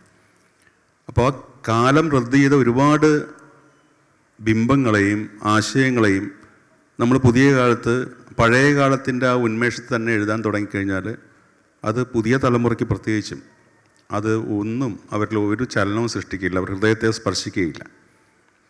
അപ്പം അതുകൊണ്ട് ആർട്ടിഫിഷ്യൽ ഇൻ്റലിജൻസ് വരുന്നു. എല്ലാ തരത്തിലുള്ള ബൗദ്ധികമായിട്ടുള്ള ഒരു എഴുത്തുകാരന് ചെയ്യാൻ, കലാകാരന് ചെയ്യാൻ സാധിക്കുന്ന ബൗദ്ധികമായിട്ടുള്ള എല്ലാ ഇടപെടലുകളെയും ഒരു സെക്കൻഡ് കൊണ്ട് നിർവഹിച്ചു തരാൻ അതിന് സാധിക്കും നമുക്കറിയാം. ഇപ്പോൾ കഴിഞ്ഞ ലക്കം മാതൃമ ആഴ്ചപ്പിൻ്റെ കവറ് കുറ്റവാളിയുടെ കല എന്ന് പറയുന്ന സംഗതിയായിരുന്നു. അപ്പോൾ അത് ഞാൻ വെറുതെ ഈ മെറ്റ എ എന്ന് പറഞ്ഞ നമ്മുടെ വാട്സപ്പിലൊരു മെറ്റ എ കണ്ടിട്ടുണ്ട്. അതിനകത്ത് വെറുതെ റിവോൾവർ ഇന്നെ ആർട്ടിസ്റ്റിൻ്റെ ടേബിളിലുള്ള ഒരു തോക്ക് എന്ന് ആണ് ഞാൻ സങ്കല്പിച്ച് വെറുതെ അടിച്ചപ്പോൾ അര സെക്കൻഡിനുള്ള ഒരു ചിത്രം കിട്ടി. അത് നല്ല ക്വാളിറ്റി ഉള്ളതാണ്, കവറായിട്ട് അടിച്ചിട്ടൊരു കുഴപ്പമില്ല. പണ്ട് നമ്മളിങ്ങനെ വെട്ടി ഒട്ടിച്ചും കഷ്ടപ്പെട്ടൊക്കെയാണ്, അല്ലെങ്കിൽ ഏതെങ്കിലും ഷട്ടർ സ്റ്റോക്കിലൊക്കെ പോയിട്ട് തപ്പി ഒരുപാട് സമയം എടുക്കുന്നത് ഒറ്റ സെക്കൻഡിൽ ഒരു പാലറ്റിൽ ഒരുപാട് നിറങ്ങൾ ചാലിച്ച പാലറ്റ്, ഒരുപാട് ബ്രഷുകൾ ഉപയോഗിച്ച ബ്രഷുകൾ, ചുമരിലൊക്കെ അയാൾ വച്ച നല്ല ക്ലാസിക് ചിത്രങ്ങൾ, പക്ഷേ ആ മേശപ്പുറത്തൊരു പുതിയ കൈത്തോക്കിയിരിക്കുന്നു എന്നുള്ളത് പെട്ടെന്ന് കിട്ടി. അങ്ങനെ കിട്ടുമെങ്കിലും നമ്മുടെ മനുഷ്യജീവിതം ഇങ്ങനെ ഇൻ്റലിജൻസ് കൊണ്ട് മാത്രം മുന്നോട്ട് പോകുന്ന ഒന്നല്ല. ആർട്ടിഫിഷ്യൽ ഇൻ്റലിജൻസിൻ്റെ ഒപ്പം തന്നെ പ്രധാനമാണ് ഹ്യൂമൻ സ്റ്റുപ്പിഡിറ്റി എന്നുള്ളത് വളരെ പ്രധാനപ്പെട്ടൊരു ചിന്തയാണ്. നമ്മൾ ഭാവന എന്ന് പറയുമ്പോൾ, കവിത എന്ന് പറയുമ്പോൾ, അല്ലെങ്കിൽ നോവൽ എന്നൊക്കെ പറയുമ്പോൾ അതിൽ മനുഷ്യന് മാത്രം സാധ്യമായ ഒരു സ്റ്റുപ്പിഡിറ്റിയുടെ എലമെൻ്റ് ഉണ്ട്. പോത്തിന് ചിന്തിക്കാൻ പറ്റാത്ത, കഴുതയ്ക്കോ കുരങ്ങിനോ ചിന്തിക്കാൻ പറ്റാത്ത അത്ഭുതകരമായൊരു സ്റ്റുപ്പിഡിറ്റി കൂടിയാണ് കലാവിദ്യ അല്ലെങ്കിൽ സാഹിത്യവിദ്യ നമുക്ക് തിരിച്ചറിയാൻ സാധിക്കണം. കാരണം ദൈവം എന്ന് പറയുന്ന സങ്കല്പം പോലെ ആ ദൈവത്തെ സൃഷ്ടിച്ച സ്റ്റുപ്പിഡിറ്റിയുടെ ഇങ്ങേയറ്റത്താണ് നമ്മൾ ഉർസുല എന്നോ അല്ലെങ്കിൽ ജോസ് ആർക്കേഡിയോ ബുവേൻഡിയോ എന്ന് പറയുമ്പോൾ നമ്മൾ ആസ്വദിക്കുന്നത് ഏറ്റവും പ്രാഥമികമായി ദൈവത്തെ സൃഷ്ടിച്ച ഒരു സ്റ്റുപ്പിഡിറ്റിയുടെ അതിൻ്റെ കലാത്മകത്വത്തെ തന്നെയാണ്. അപ്പോൾ അതിനു കൂടി ഒരു ഇടം കൊടുക്കുന്നത് കൊണ്ടാണ്. ഇപ്പോൾ കാളിദാസൻ പഴയ കാലത്ത് മണ്ടനാണെന്നുള്ള കഥയുള്ളത്, കുഞ്ഞിക്കുട്ടൻ കാളിദാസൻ ഇരുന്ന കൊമ്പ് മുറിക്കുന്ന ആളാണെന്നുള്ള കഥയുള്ളത്, കാളിദാസൻ അങ്ങനെ മുറിച്ചിട്ടില്ല. കുമാരസംഭവവും മേഘദൂതവും എഴുതി അതിഗംഭീരനായ ഒരാൾ കുട്ടിക്കാലത്തൊരു മണ്ടനായിരുന്നിരിക്കണം എന്നൊരു തോന്നൽ പൊതുസമൂഹത്തിലുണ്ടാവും. ഇപ്പോൾ സുഭാഷ് ചന്ദ്രനെ ഗോപികൃഷ്ണനെ പറ്റി നാട്ടുകാരോട് ചോദിച്ചു നോക്കൂ, അവൻ അവിടെ മൂക്കളെ കുളിപ്പിച്ചത് പാവം പയ്യനായിരുന്നു എന്ന് പറയാം ആദ്യം. കാരണം അയാൾ അതിനൊരു അധികാര സ്വരത്തിൽ അതിനെ മനസ്സിലാക്കിയാണ്. ഇതെന്താണ് ഇവിടെ നടക്കുന്നത് മനസ്സിലാവാത്ത ഒരാൾക്ക് അത് പറയാൻ തോന്നും. അതുപോലെ കുഞ്ഞുകുട്ടൻ തമ്പുരാൻ മരിച്ചപ്പോൾ 46 വയസ്സിൽ മരിച്ചപ്പോൾ കുഞ്ഞുകുട്ടൻ തമ്പുരാൻ അമ്മ പറഞ്ഞൊരു കമൻറ്റ്, അവന് ബുദ്ധിയോ ദൈവം കൊടുത്തില്ല, അത് ഇപ്പോൾ ആയുസ്സും ഇല്ല എന്ന്. കുഞ്ഞുകുട്ടൻ തമ്പുരാൻ മഹാഭാരതം ഓരോ വരിയായിട്ട് ഇങ്ങനെ വായിച്ച് വിവർത്തനം ചെയ്ത ആളാണെന്ന് നിങ്ങൾക്കറിയാം. അദ്ദേഹത്തിൻ്റെ അമ്മ പറഞ്ഞത്, പാവം അവന് കുടുംബത്തിൽ മന്ദബുദ്ധിയുള്ള ഒരാളായിരുന്നു, അവനിപ്പോൾ ആയുസ്സും കൊടുത്തില്ല, 48 വയസ്സിൽ പാവം ചത്തുപോയി എന്നാണ് പറഞ്ഞത്.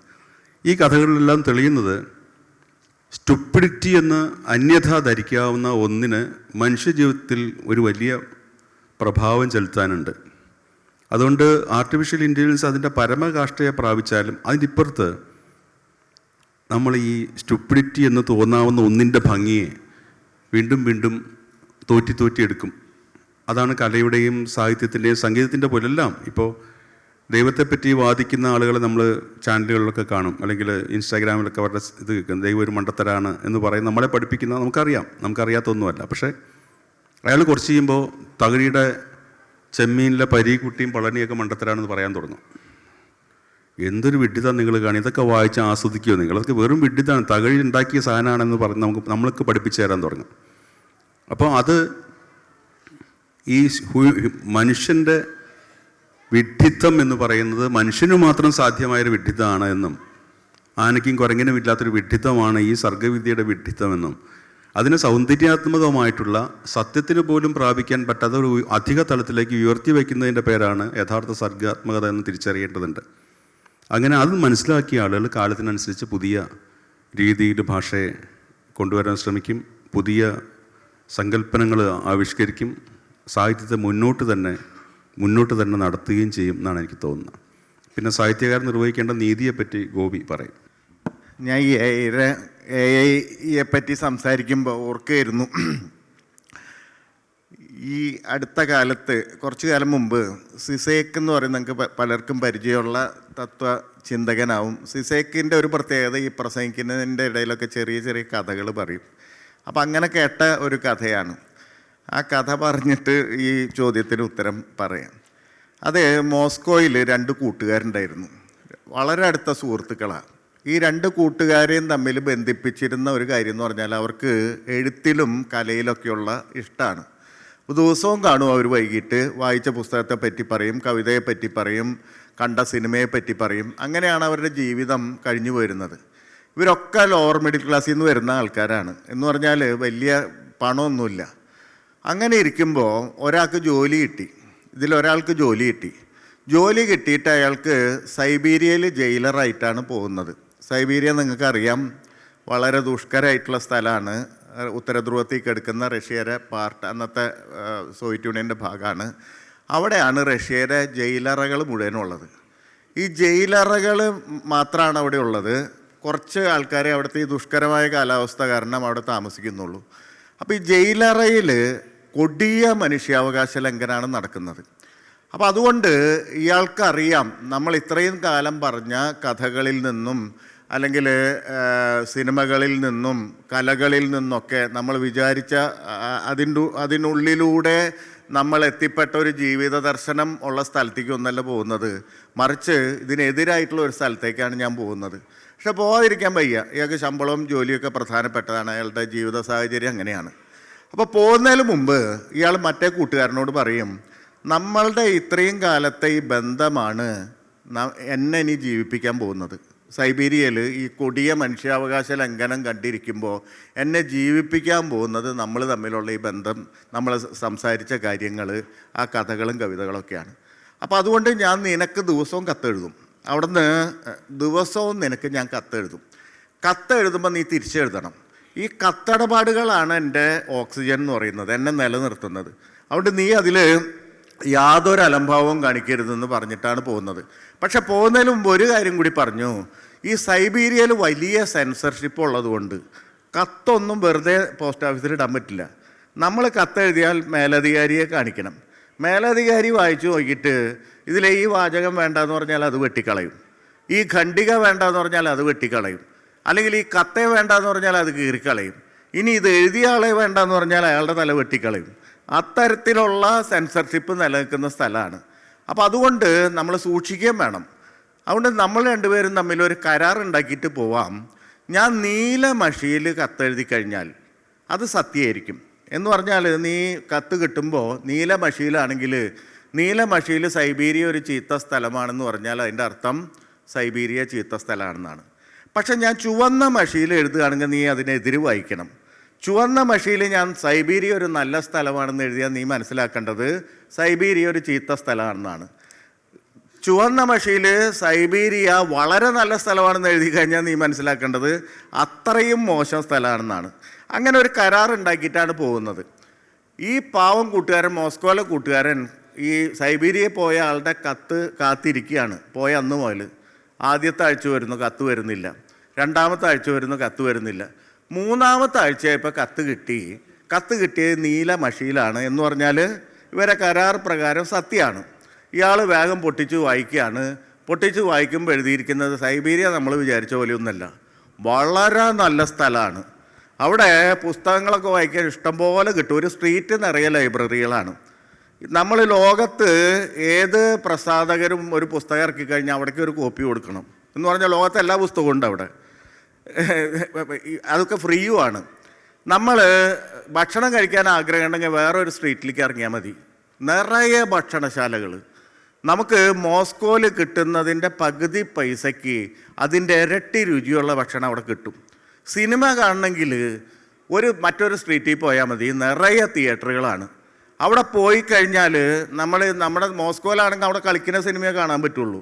ഇവിടെ അങ്ങനെയല്ല, നമുക്ക് ആവശ്യപ്പെടാം ഇന്ന സിനിമ കാണിക്കണം എന്ന് ആവശ്യപ്പെടാം. അത്രയധികം തിയേറ്ററാണ്. കാരണം അപ്പോൾ ബാക്കിയുള്ളവരെ വേറെ തിയേറ്ററിലേക്ക് വിട്ടോളും, നമുക്ക് വേണ്ടിയിട്ട് ഇത് കാണിച്ചു തരും. മോസ്കോയിൽ കൊടുക്കുന്നതിൻ്റെ 4 പൈസ കൊടുത്താൽ മതി. ഇപ്പോൾ ഈ വായിക്കുമ്പോൾ ഈ മോസ്കോയിലെ ഈ കൂട്ടുകാരൻ്റെ കണ്ണിൽ കൂടെ കണ്ണീരൊഴുകുക, ഇതൊക്കെ നുണയാണെന്ന് അവനറിയാം, ഇതൊക്കെ നുണയാണെന്നറിയാം. എന്നിട്ട് ഇവൻ വിചാരിക്കും ഇങ്ങനെയല്ലേ മനുഷ്യരൊക്കെ 2 ദിവസം ജോലി കിട്ടിയപ്പോൾ ആ സിസ്റ്റത്തിൻ്റെ പാർട്ടായി. അല്ല, ഇങ്ങനെയല്ലേ മനുഷ്യർ ഫാസിസ്റ്റൊക്കെ ആയിട്ട് തീരുന്നത്. വളരെ എളുപ്പത്തിൽ ഈ ബെനാലിറ്റി ഓഫ് ഈവിൾ എന്നൊക്കെ വിളിക്കുന്ന പോലെ തിന്മയുടെ അതിസാധാരണത്വം എങ്ങനെയല്ലേ മനുഷ്യരിലെത്തുക. എന്നാലും നീ അങ്ങനെയാവുമെന്ന് ഞാൻ വിചാരിച്ചില്ലല്ലോ എന്നൊക്കെ ഇങ്ങനെ വായിക്കുകയാണ്. അപ്പോൾ ഇങ്ങനെ വായിച്ചു വന്നു. സൈബീരിയ ലോകത്തിൻ്റെ സാംസ്കാരിക തലസ്ഥാനമാണെന്ന് തോന്നിക്കുന്ന വാചകങ്ങളാണ്. അവസാനം എത്തിയപ്പോൾ പറയാണ് സൈബീരിയയിൽ എല്ലാ സംഗതിയും കിട്ടും, പക്ഷെ ഒരു സാധനം മാത്രം കിട്ടില്ല, ചുവന്ന